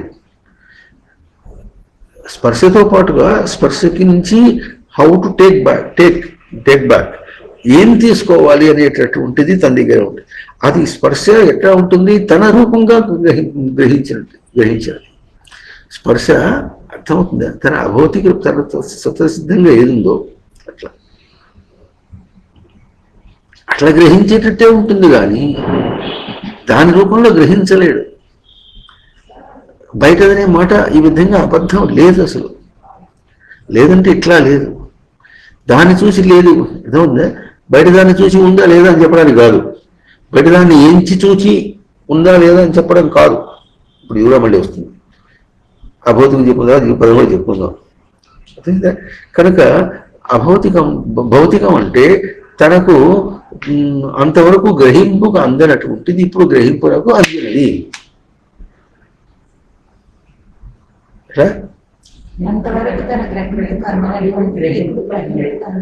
ఇది కలుగుట, అందువల్ల దీన్ని కలిగింది అన్నారు. అర్థమైందా? ఆ కలుగుట చేత కలిగి వస్తుంది అన్నప్పుడు తనకు తన స్వరం, అది కలిగింది శబ్దానికి భౌతిక శబ్దానికి సూటార్థం ప్రాక్లోవాసి. అర్థమవుతుందా? అక్కడ గ్రహింపు ఎట్లా కనిపిస్తుందంటే, నీవు అదే అయి ఉన్నావు అంటే తన అభౌతిక రూపము తనకు గ్రహింపుకి ఇప్పుడు కలిగింది. సూటుగా అర్థం చెప్పుకుంటే కలిగింది అనే శబ్దానికి అర్థం చెప్పుకుంటే, భౌతిక శబ్దానికి అర్థం అంటే తత్వమసి అన్నటువంటి గ్రహింపు తనకు ఎప్పుడు వస్తుందో అది తనకు కలిగిన సుఖం. అది గుర్తించేంత వరకు నీకు కలిగింది భౌతికం కూడా రాలే, అబ్బలే. అభౌతికం కాదు కదా, భౌతికం కూడా అబ్బలేదు. అంటున్నారా? బాగుందా? బాగుందే లేదా? తత్వమసి మహాతత్వమసి అది నీవు అదే అయి ఉన్నావు, అదే నీవు అయి ఉన్నావు. తత్వమసి అవునా? అది ఎక్కడ కనిపిస్తుంది? అది అటు ఎప్పుడు కనిపిస్తుంది? ప్రజ్ఞానం, ప్రజ్ఞలో కనిపిస్తుంది. ప్రతితేన జానాతి. ప్రతితేన అంటే సృష్టి ఎట్లా రచించిందో ఆ విధంగా జానాతి, ఆ విధంగా అవబోధనే తీసుకుంటున్నాడు కనుక, సృష్టి ఎట్లా రచించిందో ఆ విధంగా తీసుకుంటున్నాడు కనుక, అప్పుడు తీసుకోవటంలో నీవు అదే ఉన్నావు. ఈ ప్రయోగం నీకు అక్కర్లేదు, బయట ప్రయోగం నీకు అక్కర్లేదు. దాంతో పోల్చుకుని ఆ స్పర్శ వల్ల కలిగిందనో దానివల్ల దాంతో ప్రయోగం చేసినందువల్ల నాకు ఇప్పుడు కలిగిందని చెప్పాల్సిన అవసరం లేదు. అంటే అక్కడ పాటికి ఎక్కడ భౌతికము అభౌతికము కంటే వేరు కాకుండా ఉండి, భౌతికము అట్లా అన్వయ వ్యతిరేక న్యాయం చేత అర్థమవుతుందండి. అభౌతికం ఉంటే భౌతికం అనేది, అభౌతికం అనేటువంటి ప్రజ్ఞ తన దగ్గర లేకపోతే భౌతికం అనేటువంటి తన దగ్గర ఉండదు. అన్వయ వ్యతిరేక న్యాయం కనుక ఈ విధంగా ఎప్పుడు తెలుసుకుంటాడు, అప్పుడు సమన్వయం అనేటటువంటిది అంశం అంటే అంశ విభాగే సేవ. తన రచనను తాను సేవించడం అనేటటువంటి అంశం, నేను సేవించుట అనేది అంశము అక్కడ తనకు దర్శనానికి వస్తుంది.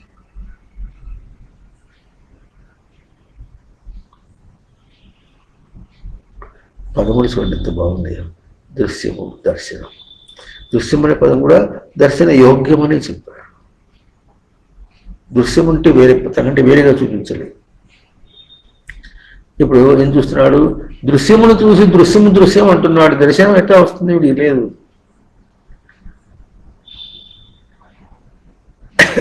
దర్శనం ఉంటే దృశ్యము, అన్వయ వ్యతిరేక న్యాయం. దృశ్యం ఉంది కదా అని దర్శనం అనే అది లేకుండా, ఆ అంశం లేకుండా, ఆ సేవ లేకుండా దృశ్యం అనేది లేదు. ఇది మన మామూలు భాష ఎట్లా ఉంటుంది?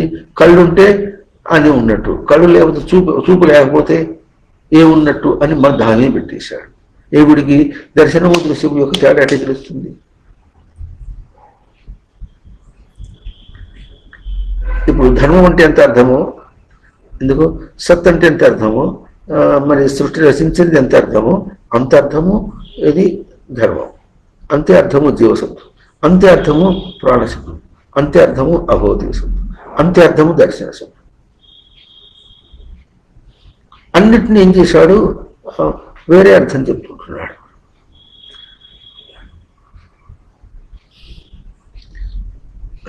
కాదని చూపిస్తుంది.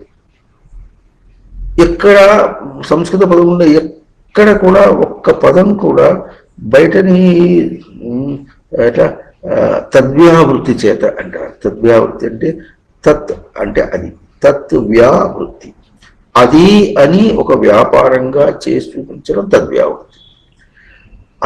అతద్వ్యావృత్తి రూపేణ వేదాంతై లక్ష్యతే అవ్యయం. తనకి ఎట్లా చూపిస్తుంది? అతద్వ్యావృత్తి. నువ్వు ఏమి చూపించినప్పుడు కూడా అది తన గ్రహింపు రూపమే, అతద్వ్యావృత్తి. కనుక ఇప్పుడు నువ్వు ఏం మాట్లాడుతున్నావో అక్కడ తన మీద ప్రయోగం చూసుకుంటే, తన దగ్గర ప్రయోగం చూసుకుంటే అప్పుడు బయటది కనిపించదు.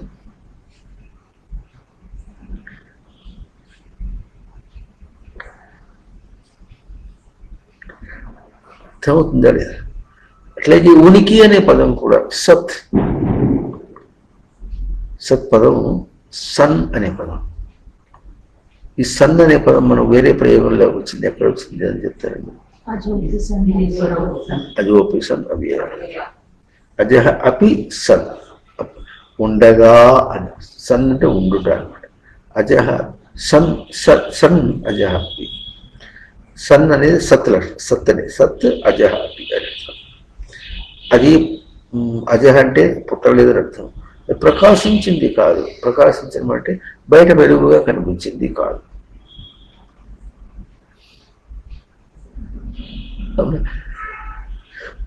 కనుక ఇప్పుడు సతలక్షణాన్ని ఉండుట అన్న పదాన్ని దేంతో పోటీ చెప్తాం? ఇంకా అది ఉన్నదని చెప్పాలంటే ఎక్కడ చెప్పాడు?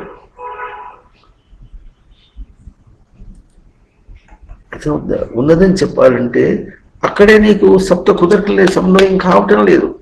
ఉన్నదని చెప్పాలంటే ఎవరు చెప్పాలి? ఎవరు అంటున్నాడు? వాడు అన్నాడు, అంతేనా? అంటున్నాడు. వాడు ఎక్కడి నుంచి అన్నాడు? దాన్ని చూసి అన్నాడు అంటాడు. దాన్ని చూసి ఎట్లా అంటే, దాన్ని చూసి సతన్ ఎట్లా అంటాడు? దెయ్యం అనొచ్చుగా. ఏమన్నాడు? దెయ్యం ఏమన్నాడో ఉనికి అన్నాడు. ఏమన్నాడు? ఎక్కడి చూసింది అది? అర్థమవుతుందా? ఎక్కడి నుంచి, తన దగ్గర నుంచి వచ్చింది? ఉన్నదాన్ని ప్రయోగం చేసి అంటారా? లేకున్నట్టు అంటారా? దీని మీద కూడా ఛాందోగ్య ఉపనిషత్తులో కొన్ని శ్లోకాలు ఉన్నాయి, మంత్రాలు. సదేవ సోమేదో గ్రహాసి అది ఉంది. కాని వాడు ఏమన్నాడంటే, కొంతవరు ఏమన్నాడంటే అసత్యేవ అగ్రే ఆసీత్ అన్నట్టు. లేమి ఉంది, ఇప్పుడు వచ్చింది. లేమి నుంచి కస్మాత్ అసత సజ్జాయత. అసత్ నుండి లేమి నుండి ఉనికి ఎట్లా వస్తుంది? అంటున్నారా? లేమి నుండి ఉనికి ఎట్లా వస్తుంది? ఉనికి నుండి ఉనికి లేమి ఎట్లా వస్తుంది? రాదు. ఉనికి ఉంటే ఎట్లా ఉంటుంది? ఉనికి ఉనికి అంతే. ఉన్నది ఉన్నది, ఉన్నది అంతే.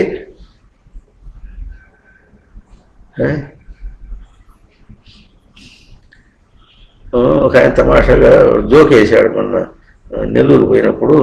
అప్పుడు ఆయన పేరు ఆయన సన్నిహించాడు. ఆయన ప్రజ్ఞారణ్య అని పెట్టుకున్నారు పేరు. మనకు రైతోత్సవానికి ఆయన వచ్చాడు. ఓ రోజున ఆయన కూడా ప్రవచనం చెప్పాడు.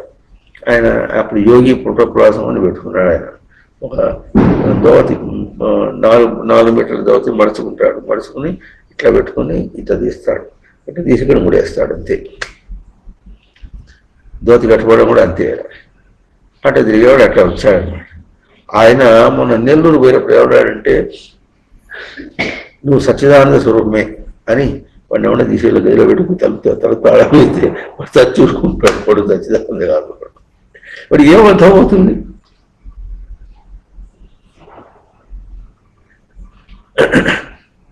ఇప్పుడు తాను సచ్చిదానంద స్వరూపం అనే మాట, రచింపబడినటువంటి స్వరూపం అనే మాట ఇంత పరమ సత్యమై ఉండగా ఎట్లా పరమవుతుంది? ధారణ, జీవ, ప్రాణ, అభౌతిక, ఇంకా సత్ ఇత్యాది ఎన్ని పదములు ఉన్నాయి, అన్ని పదముల చేత వాడు సత్యమై ఉండగా వాడు ఏమంటాడు? తిక్కగా ఉంటాడు. తెరువు పరిగెత్తాలి, బయటికి పరిగెత్తాలి. వాడు ఉనికి ఉన్నవాడా లేరా? ఉన్నది. వాడు ఎట్లా ఉంటున్నాడు? వాడు అన్ని కూడా తన ఉనికిని ప్రయోగం చేసి అన్ని ఉన్నాయి అంటున్నాడు. అటువంటి వాడు అంటున్నాడు లేదా? తన ఉనికిని ప్రయోగం చేసే, తన ఉనికిని గుర్తించుకుంటూనే దాన్ని ఉందంటున్నాడు. కానీ దాన్ని గుర్తించుకుంటే అంటానికి వీడికి అర్హత లేదు, వీడికి చేత కాదు, వీడి తయారులో లేదు. మనం మాట్లాడేది వీడి నిర్మాణంలో లేదు, వీడి చిట్టాల్లో లేదు, వీడి నిఘంటువులో లేదు, వీడి నాలికలో లేదు. వీడు అనటానికి అర్హుడు కాదు. అనటానికి వీడి దగ్గర సత్తా ఏం లేదు. ఇంకా తన దగ్గర తప్ప తను గుర్తించుకుంటూ ఉన్నది అని చెప్పుకోవాలి. అందుకే వాక్యం చెప్పుకున్నప్పుడు పువ్వు అక్కడ, వాసన ఇక్కడ. వాసన తన గుర్తింపులో, పువ్వు తన గుర్తింపులో, ప్రపంచము తన గుర్తింపులో. తన గుర్తింపు ప్రపంచమే కానీ బయట ప్రపంచం అనే మాట లేదు. బయట అసలు ఉందా అంటే, ఇప్పుడు సందేహించాలంటే కళ్ళు కనిపించట్లేదు లేదంటే తన గ్రహింపుకు అది లేదు. తన గ్రహింపు ఎట్లా ఉంది అర్థమైందా? ఇప్పుడు మరి చెప్పును, తన గ్రహింపుకి ఎట్లా ఉంది? ధర్మస్వరూపుడైన అందరికీ కూడా ఎట్లా ఉంది? అన్ని ధర్మీయ స్వరూపాలకి అన్నిటికీ కూడా ఒకటే ధర్మమై ఉండగా వాళ్ళకి ధర్మం ఎట్లా ఉంది? గ్రహించిన వాడికి గ్రహించిన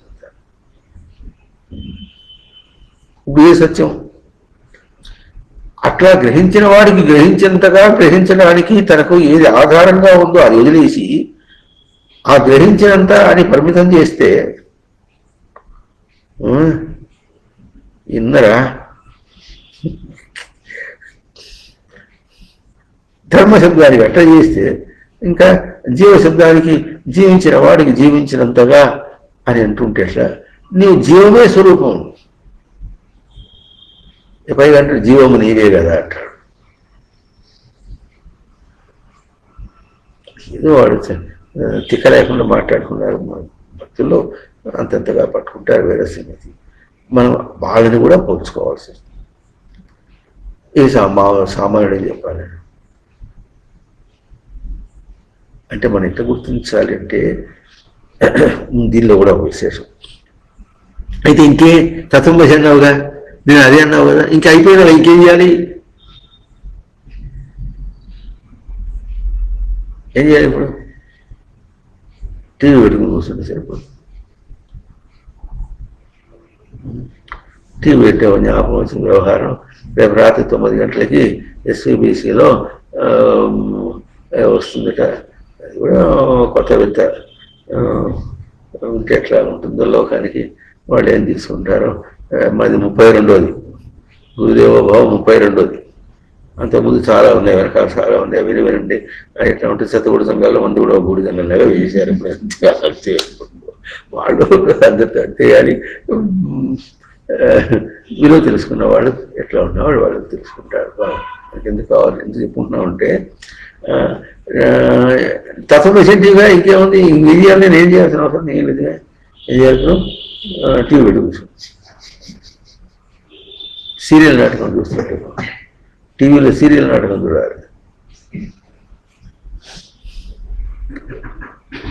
అమ్మాయి పూర్తిగా బట్ట అయిపోయి దిగుతూ ఉంటుంది. ఉన్నాయండి, దీనిలో వస్తుంది.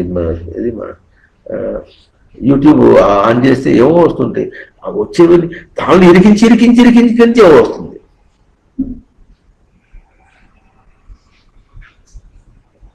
గమ్టే పట్టించుకుంటుంది 3 చోట్ల అత్తి. ఇప్పుడు ఎక్కడాలి మన యూట్యూబ్ ఆన్ చేసేదేమో ఇంకో దానికోసం ఎదురుకుంటే కనిపిస్తుంది.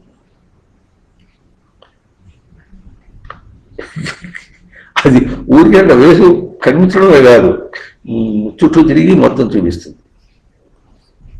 ఇది ఫ్యాన్సీ డ్రెస్ కాంపిటీషన్లో చూపించినట్టుగా చూపిస్తుంది. ఇది ఎంత ఉన్నదంటే ఎట్లా?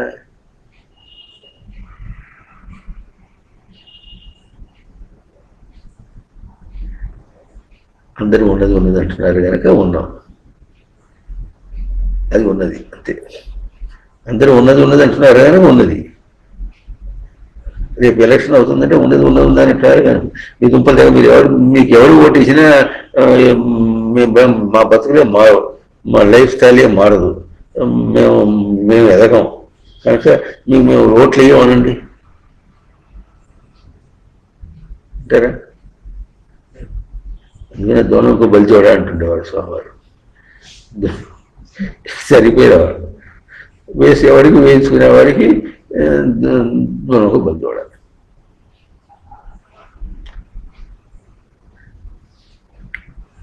ఇదేవేహ తదాముత్ర యదాముత్ర తదమ్య.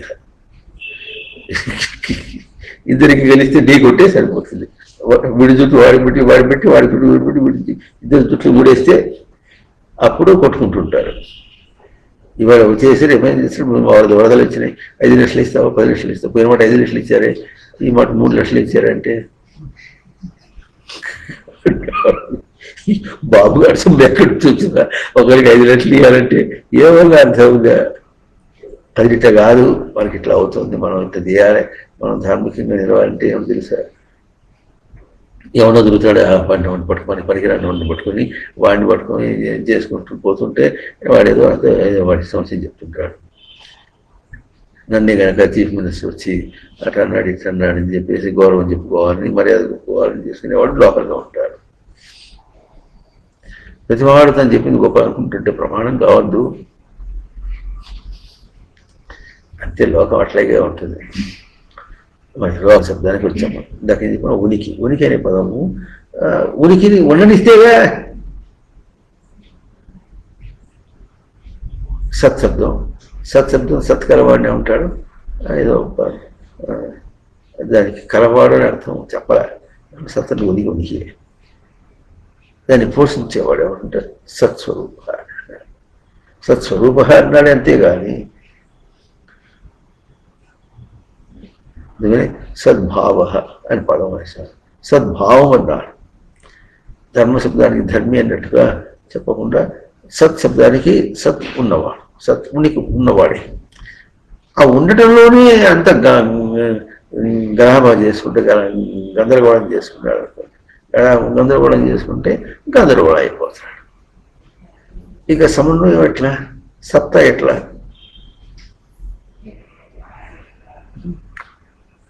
లోకం లోకం లోకం లోకులు పలుకు ఆకులు. ఈ సావతి నాకు కూడా వచ్చు. సావతి నీకు వస్తే ఏం చేయాలి? ఇప్పుడు లోకులు పలుకు ఆకులు అంటే ఎట్లా అర్థం? లోకులు అంటే లోకలండి, లోకంలోని వాళ్ళు. ఇట్లా లోకంలోని వాళ్ళు ఇట్లా చూపించి లోకం లోకం అంటే అది లోకం ఎట్లయింది?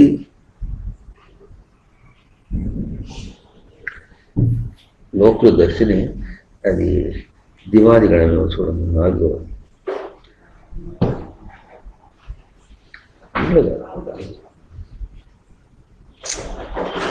కింద చూడండి. లోకుల దర్శిని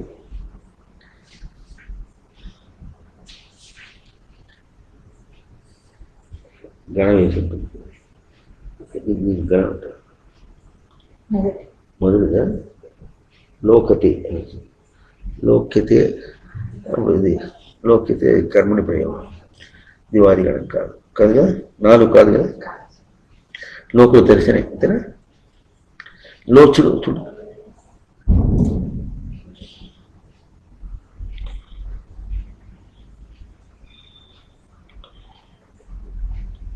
లోకులు తర్వాత ఉంటుంది లోచుడు. లోచుడు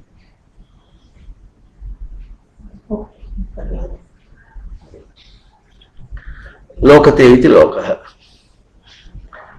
అందరూ ఎలా ఉంటారు? లోచ్యతే లోక్యతే ఇది లోక అంటారు. చూడబడింది కనుక లోకం అన్నాడు. చచ్చ ఇంకొక సృష్టి వెళ్ళిపోయింది. లోకతే ఇది లోక అంటే చూస్తున్నాడు కనుక లోకం. సంస్కృతం భాష చేసిన తపస్సంతా కూడా బూడిలో పోయిన పని రేపు వ్యవహారికం చేస్తే ఇట్లాగే అవుతుంది. మళ్ళీ చెప్పుకుంటా చూడండి. లోకతే ఇది లోక అంటే కత్తెర ప్రయోగం ఉంటాడు. చూస్తున్నాడు గనక లోకం. గుడ్డి మాధవంలో ఒకడు కనుక లోకం ఎట్లా ఉంది? ఎవడట చూస్తుంటే ఆ లోకం అది వాడిది. లోకం అట్లా చెప్పింది. లోకులు వీళ్ళంతా లోకులు అంటే చూస్తారు గనక, చూసేవాళ్ళు కనుక వీళ్ళు లోకులు. అట్లా కాకుండా వీళ్ళు ఏం చూపించి లోక్యతే అయితే లోక చూడబడుతుంది కనుక లోకం అంటే బయట దాంతో పోల్చుకుంటాడు. చూడబడుతుంది కదా లోకం ఎట్లా అవుతుందండి? సో ఈ మాటకి అవునంటానికి కాదంటానికి ప్రత్యక్ష ప్రమాణంగా మన ప్రక్రియే మనకు చూపిస్తుంది, అర్థం చెప్తోంది. మన వ్యవహారంలో చేసే ప్రక్రియ అర్థం అవుతోంది. అదే కనుక లోకమైతే వింటున్నారా? అదే కనుక లోకమైతే 3 3 9 కరెక్ట్. అట్లాగో ఈ పొడుగు వెడల్పు ఇవన్నీ కరెక్ట్. దాన్ని ఆ పొడుగు వెడల్పు అనేటటువంటిదో భూగర్భమో భూమియో మరి ఈ వరల్డ్ మ్యాపో బయట సృష్టియో ఇదంతా ఉందనుకుంటున్నావు. అదంతా అట్లాగే సత్యమైతే నీకు వేరుగా ఎందుకు కనిపిస్తుంది? నేను ఏమన్నా ముట్టుకుందో ఏమన్నా ఏం చేసింది? నేను ఏం చేయలేదు కదా. దాన్ని వేరేగా తీసుకుని అవస్థపడతావు ఎందుకు?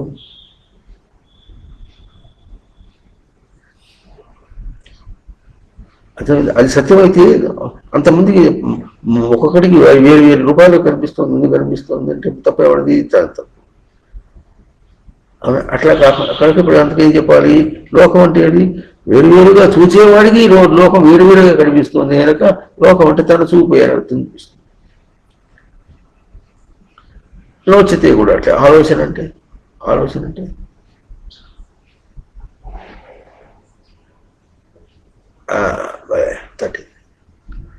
తట్టింది ఎక్కడ ఇక్కడ తట్టింది, ఏం తట్టింది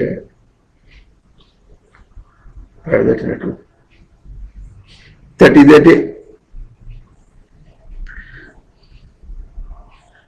వచ్చిందంటాడు.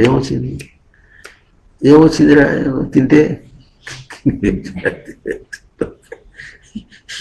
ఏంటో అంతా ఏం చెప్తున్నాడో ఏం పలుకుతున్నాడో ఆలోచన అంటే ఆస్మతో లోచితే అయితే ఆలోచన స్మృతిని చూచుట అర్థం. వింటున్నారా? ఆలోచన అంటే స్మృతిని చూచు,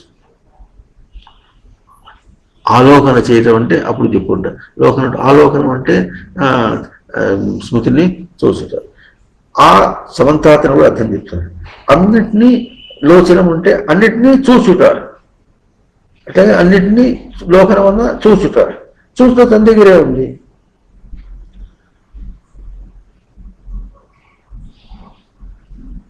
తెలుగులో ఆలోచన అంటే ఏమర్థం? ఇక్కడ ఏముంది?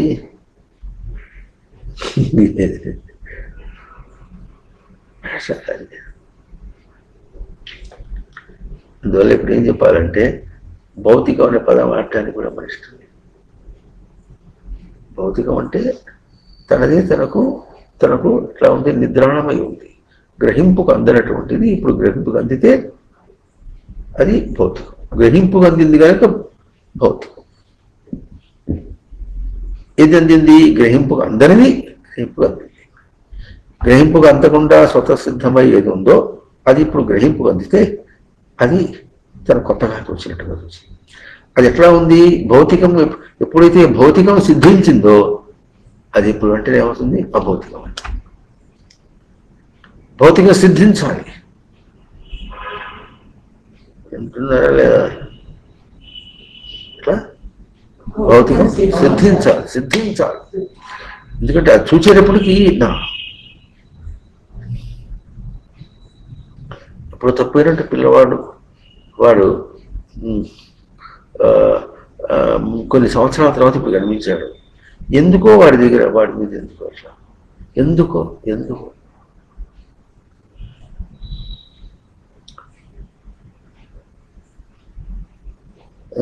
తెలియని అవ్యాజమైన ప్రేమ, తెలియని అవ్యాజమైనటువంటి ప్రేమ వచ్చేసింది వాడి మీద. ఇంకా పైన ఉంటుంది గబుకున నా అబ్బాయి తప్పిపోయినాడు, వాడు కూడా ఎదుర్కొంటే ఈ పాటికి ఇంత వాడే ఉంటాడు.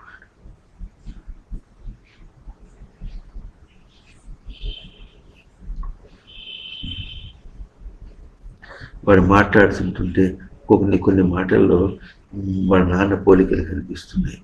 ఏదో చెప్పుకుంటారు, నాన్న పోలికలు కనిపిస్తున్నాయి.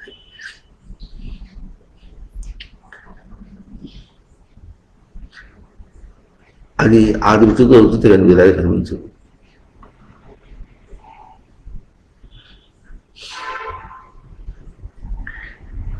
కనుక ఇట్లా ఉంది. సమన్వయం కావాలంటే ఒక్క పదంలో కూడా సమన్వయం కావడం లేదు. అన్ని పదములు ఎట్లా భవంతి భావా భూతానాం మత్త ఏవ పృథగ్విధాః. ఇందాక ప్రాణి చెప్పుకున్నాడు, భూతం చెప్పుకుంటే భవతి ఇది భూత, భవతి కలిగింది. మళ్ళీ మనం అంతా భూతములు, దెయ్యాలు కాదు. భూతం దెయ్యం తెలుగు పదం. దెయ్యం చెప్పడానికి దెయ్యాలు భూతాలంటే కలిగిన పీకు తింటాయి. వేరేగా లేనుగా ఉన్నట్టుగా కాకుండా వేరే కలిగితే పీకు తినవు. పుట్టినా లేదా దెయ్యాలు పీకు తింటే ఏంటి కాదు, ఆ భూతాన్ని దెయ్యం అంటే పీకు తింటాయి. దాన్ని ఆ భూతాలు వదిలించాలంటే ఎట్లా? తన దగ్గర వదిలించాలి. పోవటం జన్మాంతర సంస్కారంగా అలవాటుగా పడిపోయినటువంటి దాన్ని వదిలించుకోవాలంటే బయటగా వచ్చినటువంటి ఏదైనా భూతం పట్టుకుంటే దాని నిండా వదిలించవచ్చు. కానీ నీ సంస్కారంతో వస్తున్నది వదిలించాలంటే ఏమనుకున్నా? గాడుంది బిడ్డ,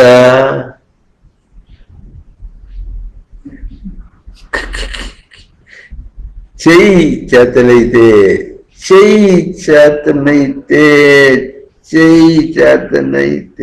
అన్నారు. దర్శనం తమాషా ఏం కాదు. ఒక్క పదానికి నువ్వు తూగితే అప్పుడు తెలుస్తుంది అదేమిటో ఇదేమిటో. ఇప్పుడు సమన్వయం కావటం అనే విశేషానికి ఇంకో అర్థం, ఇప్పుడు ఇంకో పదం చెప్పుకుంటున్నాం మనం. పోయిన బుధవారం నాడు కూడా చెప్పుకున్నాం. చూడండి చెప్పుకున్నాం, శాస్త్రము దైవం. ఆ దైవ శబ్దానికి ఎవరో దైవం అనుకుంటున్నటువంటిది ఇప్పుడు దివు క్రీడాదో ధాతువు చేత ఇట్లా ఉంది. ఆచరణ, క్రీడా, విజిగీష, వ్యవహార స్థితి, దుతి, ఇవన్నీ ఆచరణ స్వరూపాలు. కనుక ఒకటేమో శాస్త్రం, ఇంకోటేమో ఆచరణ. తన స్వరూప తనకు తన పీఠానికి హద్దులు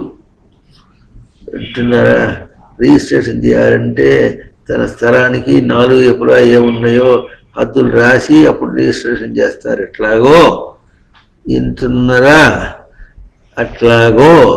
అట్లాగే ఎట్లా శాస్త్రము ఇంకా ఆచరణ, ఈ రెండింటికి పొందిక కుదరటం లేక, కుదరకపోతే ఇట్లా చెప్తా వచ్చేది ఇందిగా తెలిపిందిలే. ఇట్లా ఇది ఒకటేమో ఈ శాస్త్రం, ఇదేమో ఆచరణ. ఇప్పుడు ఈ శాస్త్రము ఆచరణని ఇట్లా వచ్చినప్పుడు ఏం చేయాలి? దీనికి ఇట్లా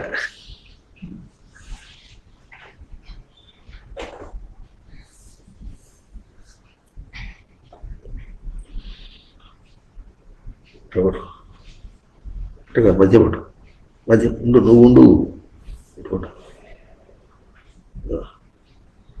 పట్టు, ఈ రెండు చేతులతో పట్టేదా పట్టు, వదిలి అట్లా. ఇది అర్థమైందా? ఇప్పుడు ఏం చేస్తుంది? ఇక్కడ ఒక కోణం ఉంది, ఇక్కడ ఒక కోణం ఉంది అనమాట. ఈ రెండింటినీ కోణాన్ని పట్టేది ఎవరు? ఇది కిందది. ఇదేమో శాస్త్రము, ఇదేమో ఆచరణ. ఈ రెండింటి దీన్ని కోణాన్ని పట్టడం ఎట్లా ఉందంటే, ఈ కోణం చేత ఆ భుజాన్ని పడుతుంది. ఈ కోణం ఏం చేస్తుంది? దీన్ని చేసింది. కానీ ఈ చేసిన కోణం అంటే అటువంటి శాస్త్రం ఏందనుకోండి, శాస్త్రమును ఇంకొక కోణాన్ని చేసింది. గుణ శబ్దోపకరణయో, పలికించి ఉపకరణంగా చేసుకోవటాన్ని చేసింది. అవునా? ఇక్కడ దీన్ని పలికించి ఉపకరణంగా చేసుకోవటాన్ని చేసింది. ఆ చేయడంలో ఎట్లా వచ్చిందంటే, దీన్ని సబ్టెండింగ్ యాంగిల్స్ అంటారు జామెట్రీలో. ఎట్లా అంటారంటే, ఇప్పుడు ఇక్కడ ఈ కోణము ఏం చూపిస్తుంది? దాంతో పోల్చుకొచ్చింది. అప్పుడు ఈ కోణం దాంతో పోల్చి వచ్చింది, చేసి వచ్చి ఇప్పుడు ఏమైంది? ఇంకొక భుజం వచ్చింది. భుజ పాలన వ్యవహారేవో, శాస్త్రం పాలన చేస్తుంది, తీసుకుంటున్నాం. ఆచరణ పాలన చేస్తుంది, తీసుకుంటున్నాం. కానీ ఇప్పుడు రెండింటికి కుదరలే. రెండింటిని ఏం చేసింది? పైన ఇక్కడ ఇంకో కోణం ఉంది చూసారా? ఈ కోణం, ఆ కోణం ఏం చేసింది? ఇది ఆ కోణం చేసింది. ఈ కోణాన్ని మార్చవచ్చు. ఈ కోణాన్ని మారిస్తే ఇవన్నీ మారుతాయి. ఎట్లా మారుతాయి అంటే,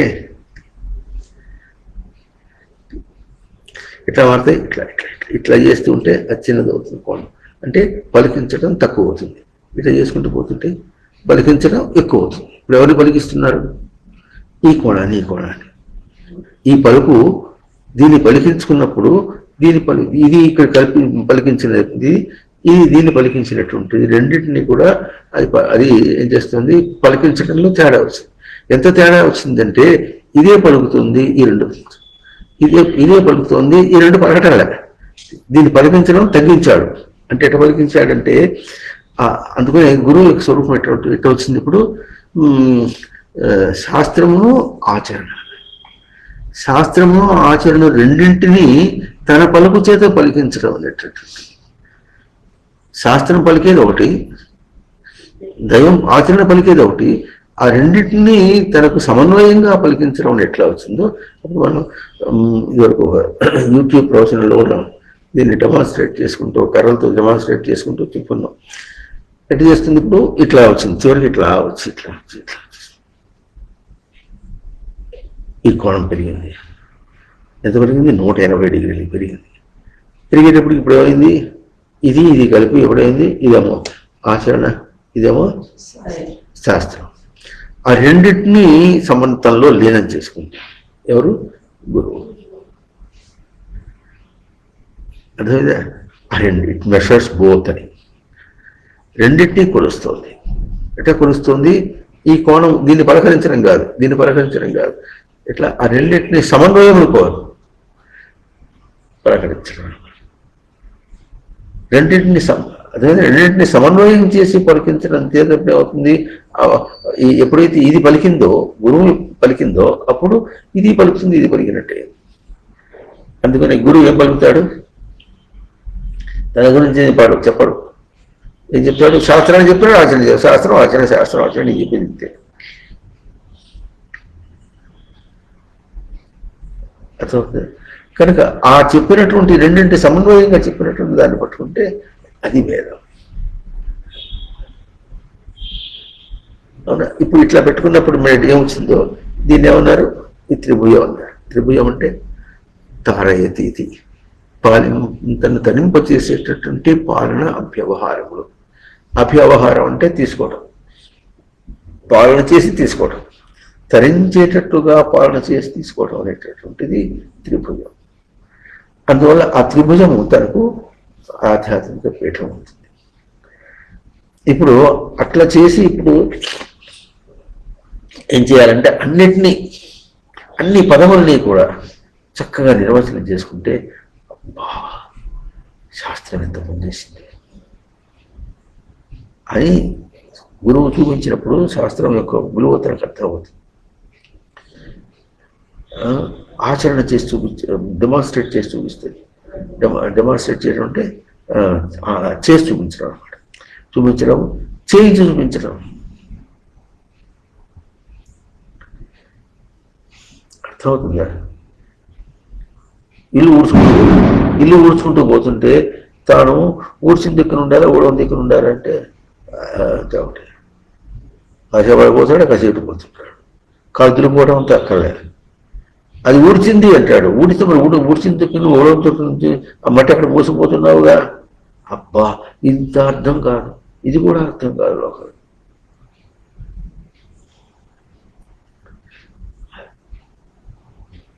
ఎంత గుడ్డిగా ఇల్లు పుడిస్తారో అర్థం. పూర్తి చేశారు, తడిబడి పూర్తి చేశారు, తడిగుడ్డబడి పూర్తి చేశారు. ఇక ఇళ్లలో చెప్పనే అక్కర్లే. పిల్లకాయలు వాళ్ళు అందరూ ఉంటారు. ఎంతమందినే ఉండని అంతమంది ఉన్నప్పటికీ కూడా ఆ ఊడవటము తోడవటం అనేటటువంటి వాళ్ళ వాత పడకుండా, వాళ్ళ దుష్టమునకు పడకుండా చేయడం అనేటటువంటి తనది. అది ఎట్లా ఉంటుంది? వాళ్ళ వాత పడకుండా ఇల్లైతే శుభ్రం చేసేటటువంటి తెలివి తన దగ్గర ఉండొచ్చు, కానీ వాళ్ళకు కూడా నేర్పి ఎట్లా ఉండాలి అది కావద్దు. కాళ్ళు దులుపుకొని వచ్చాడంటాడు. దులుపుని వచ్చాడంటాడు. ఎక్కడ దులుపుకుంటాడు? ఇట్లా భూమి ఉంటే ఇక్కడ నాట్యం చేస్తాడు. అంటే ఇప్పుడు ఏమవుతుందంటే కాలికి లేదు, నిజంగా ఏదైనా లేకపోతే ఇంకాస్త అంటించుకొని గట్టిగా అడుపుతాం. దులుపుకోవటం అంటే కూడా అర్థం కాదు.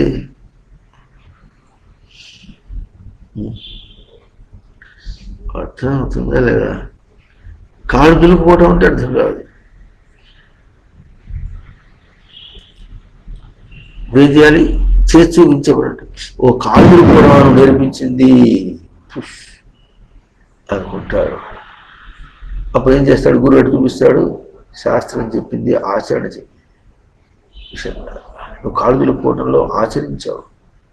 ఆచరించావంటే స్మృతి ఎందుకు చరించావు? ఏం చరించావు? స్మృతి ఎందుకు చరించిన దాన్ని ఇక్కడ చరించను గుర్తించలేకపోయినప్పుడు ఇట్లా కాలుగులు పూటంలో చూపించి నీ స్మృతిలో ఉన్నటువంటి దుమ్మును దులుపుకోవడం దానికి అర్థమైంది. ఇప్పుడు చూడండి, కాళ్ళు ఎటు దులుపుకోవడం అంటే ఎటు దులుపుకోవాలో చేసి చూపించినప్పుడు దానికి ఎటువంటి జ్యోతిని వెలిగించి చేస్తావా? జ్యోతిని వెలిగించకుండా చేస్తాడా? లోపల వెళ్ళగాలి. అర్థమైందండి. కనుక తనకు అందింది ఏమిటిది? ఇది భౌతికం. ఇది భౌతికము అంటే తనకు కలిగింది. ఎట కలిగింది? ఇక్కడ తప్పు చేయటం, కాళ్ళు దులిపోకుండా వెళ్ళిపోయినాడు కనుక ఊడ్చింది ఊడవం దిక్కుతుంది. ఎట్లాగో శుచి అశుచి, ఇంకా లేకపోతే సత్ అసత్, నిత్యానిత్యము, ఈ తేడా చూపించడానికి ఒక్కొక్క విషయంలో ఒక్కొక్క చిన్న ప్రవర్తనలో కూడా తనకు లోపల వెలిగించి చూడాలి. ఆ వెలిగించి చూడాలి. కనుక అసలు ప్రవర్తనలో మనం గుర్తించవలసింది ఏంటంటే సెన్సింగ్, గ్రహించడం. ఏం గ్రహించాలి? నువ్వు ఏం వెలిగించి చూచావు. లేకపోతే ఎట్లా ఉంటుందంటే నువ్వు చెప్పినప్పుడు ఓ తీరుగా చేశాడు, తర్వాత అట్టగా చెప్పింది మీరు కాదు, అట్టగా మీరు చెప్పింది, అట్టగా మీరు చెప్పింది అట్లా ఇంకోటి నెమ్మదిగా ఉంటే అట్టగా మీరు చెప్పారు నేర్చుకుంటా. 3 సంవత్సరాలు చెప్పిన, 4 సంవత్సరాలు, 50 సంవత్సరాలు చెప్పిన నేర్చుకుంటానంటాడు, దాడేస్తాడు. చేయలేడు. వెలగాలి, లోపల జ్యోతి వెలగాలి, వెలిగించాలి. వింటున్నారా? అయ్యే పనేం కాదు. అంతవరకు సత్ లేదు, సప్త లేదు. వింటున్నారా? సప్త అనేటటువంటి సమన్వయం కాలే. ఏం సమన్వయం కాలేదు? తనకు తన ప్రయోగానికి. అదే సృష్టికి సమన్వయం కావాలి. బాహ్య సృష్టికి సమన్వయం కాకపోతే బాహ్య సృష్టి ఏం చేస్తుంది? నీకు ఎగదోస్తుంది. అంటున్నారా? బియ్యం కొలుస్తుంటే ఎగదోసేవాడు ఇంకోటి ఉంటాడట. అట్లాగే అది ఎగదోస్తూ ఉంటుంది. ఎగదోస్తుంటే ఏం చేస్తుందో మనకి తెలుసు. ఎగదోసిందిగా మొన్న అని ఉప్పెళ్ళు వచ్చినాయి. ఎగదోసిందిగా బాగానే ఒకటి, దాన్ని తప్పేం చేయలేదు, బాగానే. అయితే ఇప్పుడు అర్థమైనప్పటికీ కొన్ని చోట్ల రాలేదు. మా ఊళ్ళోనే బాగా వచ్చినాయి అంటే మేమే తక్కువ చేసేది, ఇంకెవరు చేయటం లేదా? కలిగినంత దర్శనానికి కలిగినంత, మరి దిగడానికి కలిగినంత.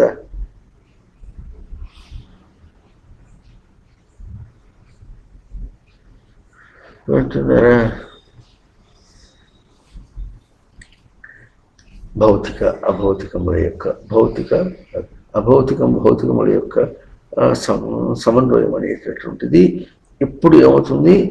భౌతికమైన అంటేనే, కానీ అభౌతికమైనది తనకు దర్శనమునకు కలిగినది. ఆ కలిగింపు అనేటటువంటిది సృష్టి యొక్క స్వరూపం. సృష్టి అంటే రచించి, అది రచించిన దాన్ని తనకు గ్రహింపుకు కలగకపోతే కలిగింప చేయటం, ఇంతే. ఇదే భౌతికం. ఈ భౌతికానికి మనం ఏమైనా అర్థం చెప్పాము? పంచమహాభూతులు అదే. నువ్వు ఎన్నైనా చెప్పు, అన్నిటికీ అదే అర్థం, ఇంతే అర్థం. అందుకని ఏం చెప్పున్నావు? 49 నిర్వచనాలు అగ్నికి ఉన్నాయంటే నిర్వచనాలన్నీ ఏం చెప్తున్నాయి? తన గ్రహింపే చెప్తుంది. తన గ్రహింపుకు 49 నిర్వచనాలు ఉన్నాయి. అర్థమైంది? అగ్నిలో కనిపించవు నిర్వచనాలు. వింటున్నారా లేదా?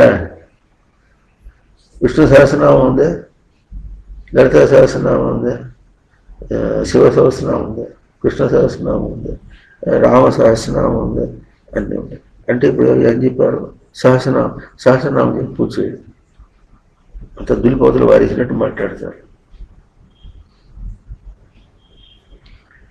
వాడి సంగతి దాకెందుకు, ఇప్పుడు మన సంగతి కూడా ఎట్లా ఇంకా బయటికి తీయడానికి బాగా ప్రయత్నం చేస్తున్నాం. ఇదివరకు చేసిందే భావయుక్త అధ్యయనం చాలా బాగుంది. భగవద్గీత భావయుక్త అధ్యయనం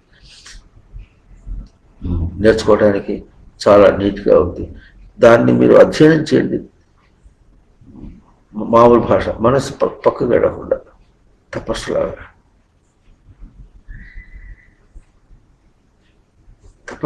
మనం చేయాలి.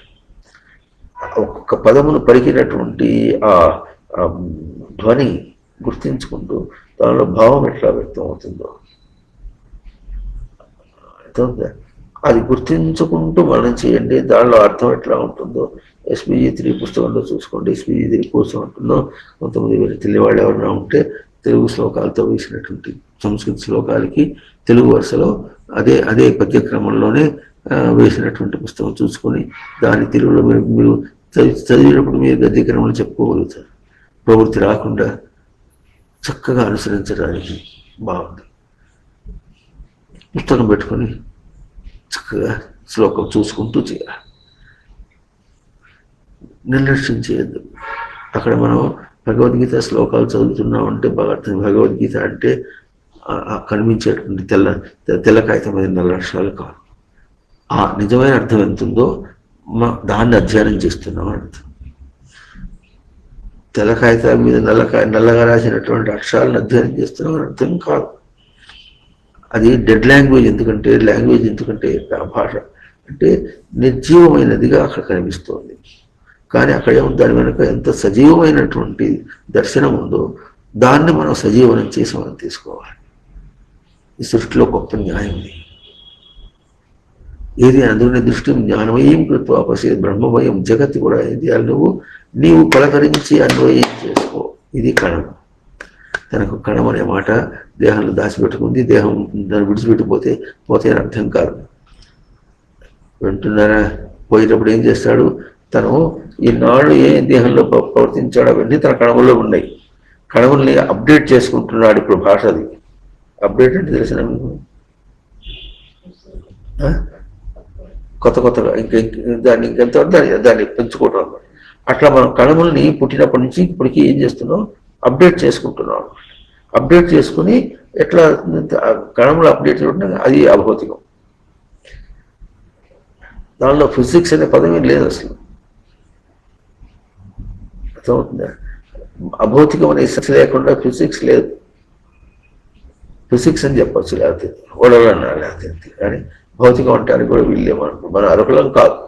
ఏ పదం చెప్పాలన్నా దేహంతో కానీ తనకు సంబంధించిన ఎందుకు ఈ బయట ప్రపంచంలో కానీ బయట జగత్తులో కానీ ఏ పదమైనా సరే మనం చెప్పుకుంటున్నాం ఆధ్యాత్మికంగా తను రచింపడినటువంటి అక్కడ కానీ తర్వాత ఈ దేహంతో కానీ దేహంలో ఉన్నటువంటి రక్త మాంసములు కానీ ఏదైనా సరే అంటే ఈ గ్రాహ్య సృష్టి కానీ ఈ బాహ్య సృష్టి కానీ ఎక్కడ కానీ ఏ పదమైనా సరే సంస్కృతం చెప్పబడిందంటే అది తన గ్రహింపు నిర్వచింపబడినటువంటి పదం. అది అంత తప్ప సంస్కృతంలో ఇంకో పదం లేదు. నిర్వచింపబడినటువంటి పదం. అర్థమవుతుందా? దానికి కొన్ని పదములకు సూటిగా మనకు ధాతు కూడా అందనట్టుగా ఉంటుంది. కానీ దానికి ఒక సూత్రం ఇప్పుడు వీళ్ళు చెప్తుంటారు, ఇంటర్పోలేషన్ ఎక్స్ట్రాపోలేషన్ అని. దాన్ని అన్వయం కొంతవరకు చూపించిన తర్వాత అన్వయం చేసుకొని మనం అర్థం చేసుకోవాలి. అంతేగాని వ్యవహారమే కావాలనుకుని దాని పట్ల వెళ్ళాడి లేదు అంటే ఎట్లా ఉంటుంది?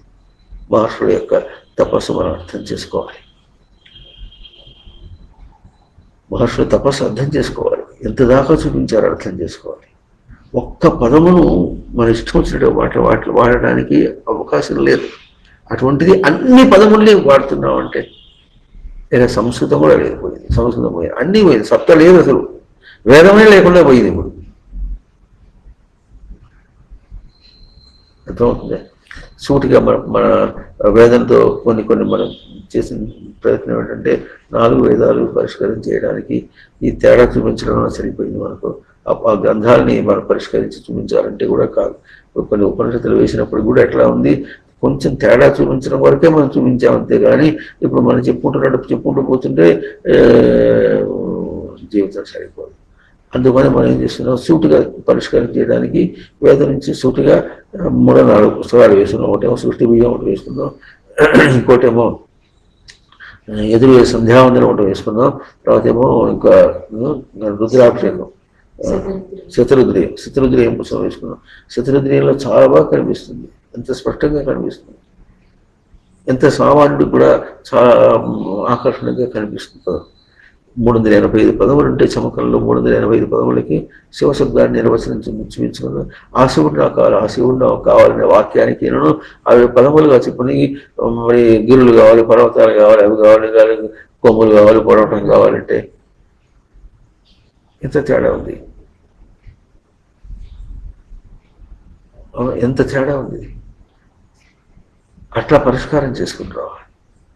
ఇప్పుడు ఏమైంది, వేదములు అంటే మనకు అందుకని ఇప్పుడు వేదములు అంటే దాని దొరికింది కనుక మనం చెప్పుకుంటున్నాం, భారతంలోంచి చెప్పుకుంటున్నాం. వేదం అంటే ఈ విధంగా పరిష్కారం చేసుకుంటూ పోతుంటే వేదంలో ఎంత అర్థం ఉందో.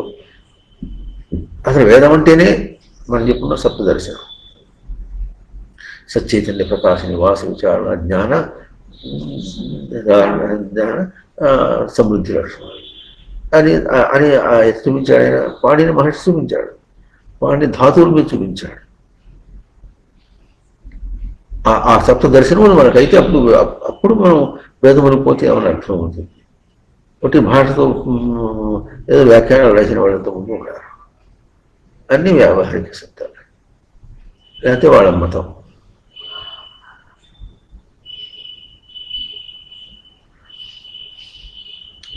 కనుక సప్త అనే పదము సమన్వయం కావటం అనేటటువంటిది మనకు ఇట్లా సిద్ధింప చేసుకునేంత వరకు కూడా ఎట్లా ఉంటుంది, ప్రతిదీ కూడా మనకు దర్శన స్వరూపం. దర్శనం ఎట్లా ఉంటుంది, అంతం లేనటువంటిది. దర్శనం అర్థం లేనటువంటిది. అహంకారం కాదు అక్కడ. దర్శనం అవుతున్న కొద్దీ తనకు ఇతర భావం కాకుండా భౌతికం అంతా కూడా, దర్శనం అంతా కూడా భౌతికంగా కలిగింపచేసుకొని, అంటే దాన్ని కావలసిన దాన్ని కలిగింపచేసుకుని తీసుకుంటున్నాడు. ఈ భౌతిక శబ్దానికి ఇంకో విధంగా చెప్పుకుంటే ఎట్లా ఉంది అక్కడ, భుజ పాలన అభ్యవహారం. పాలన చేసి తను తీసుకోవడం, పాలన చేసినందువల్ల ఏమవుతుంది, తనకు భౌతికం కలిగింది, తన స్వరూపం తన గ్రహింపు కలిగింది దాన్ని తీసుకోవడం. పదములకు ఎట్లా అర్థం చేసుకుంటున్నామో తీసుకొని, ఎక్కడ ఒక్క పదం కూడా ఆయన వేదములకి దోషం కలగకుండా చెప్పినటువంటి పదముని అది ఇంతే. అంటే అన్ని వ్యావహారిక సత్తాలో నిర్వచనం పదం లేదు మనకి. ఎక్కడ వేదములకు వ్యావహారిక పారమార్థిక సత్తాలో లేదు, ఉపనిషత్తులు లేదు, నిజానికి భగవద్గీతలో కూడా లేదు. చెప్పుకోవాలంటే ఎట్లా ఎంత ఉంది, చెప్పేవరకు మాట పూజ చేసేటప్పుడు ఎట్లా ఉంటుంది, ఎదురుకుండా ఓ ప్రతిమ పెట్టుకున్నావు, అది భగవంతుడు అనే ఒక ఇంగిత జ్ఞానం నీకుంటే వాడు కూర్చుని పిచ్చి వేషాలు చేస్తావు. అసలు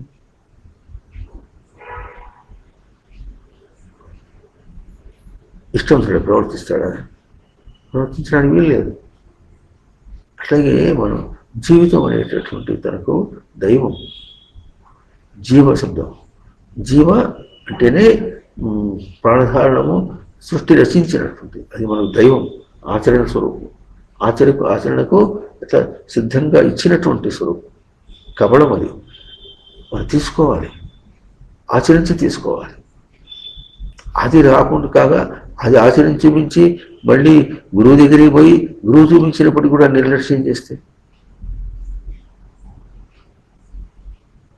ఇంకెక్కడ? అందుకనే వేదాంత పరిభాషలో గురువు అనేటటువంటిది తనకు తన స్వరూపం సాకాష్ఠ సాపరాగతి. అక్కడి దాకా అందుకోవటానికి గురువు అనేటటువంటి సాకాష్ఠ సాపరాగతి. సహ కాష్ఠ అంటే ఎటువంటి అర్థం వేరే చూసుకోవాలి. మొత్తానికి తన పరమగతి. అక్కడ తప్పేమనుకోండి అయిపోయింది. చెప్పింది ఎట్లా గ్రహించాలి, ఇప్పుడు ఎన్నో చెప్పుకుంటారని ప్రయత్నం చేస్తున్నాం. అన్నీ కూడా తన గ్రహింపు కోసం చెప్పాలని చెప్పుకోవాలి. విషయంగా అసలు ఆ విషయంతో మాట్లాడుతూ దృష్టి పెట్టామనుకోండి, దాన్ని చాదస్తవం దగ్గర దాకా పోయి ఎక్కడికన్నా సరే తీసి వాదించడానికి ఎంతైనా అవకాశం ఉంటుంది. వాదిస్తారని తెలియక గుడ్డివాడే చూపిస్తాడు గురువు. ఎందుకు చూపించాడో తెలుసుకొని ముందు మనం ఆచరించాలి. అప్పుడు మనం గురువుకు సన్నిహితంగా ఉండాలి. సన్నిహితం అంటే దగ్గరగా అర్థం చేయడం కాదు. హితం ఇట్లా ధారణ పోషణ యోగం. గురువు చెప్పింది ధారణగా చేసి పోషణ చేస్తున్నాం, చేసిన వాడు అప్పుడు సన్నిహితం అవుతాం. అవునా? కనుక ఆచరించి అప్పుడు దానిలో ఉన్న పసని గుర్తించాలి. అప్పుడు సప్త సప్త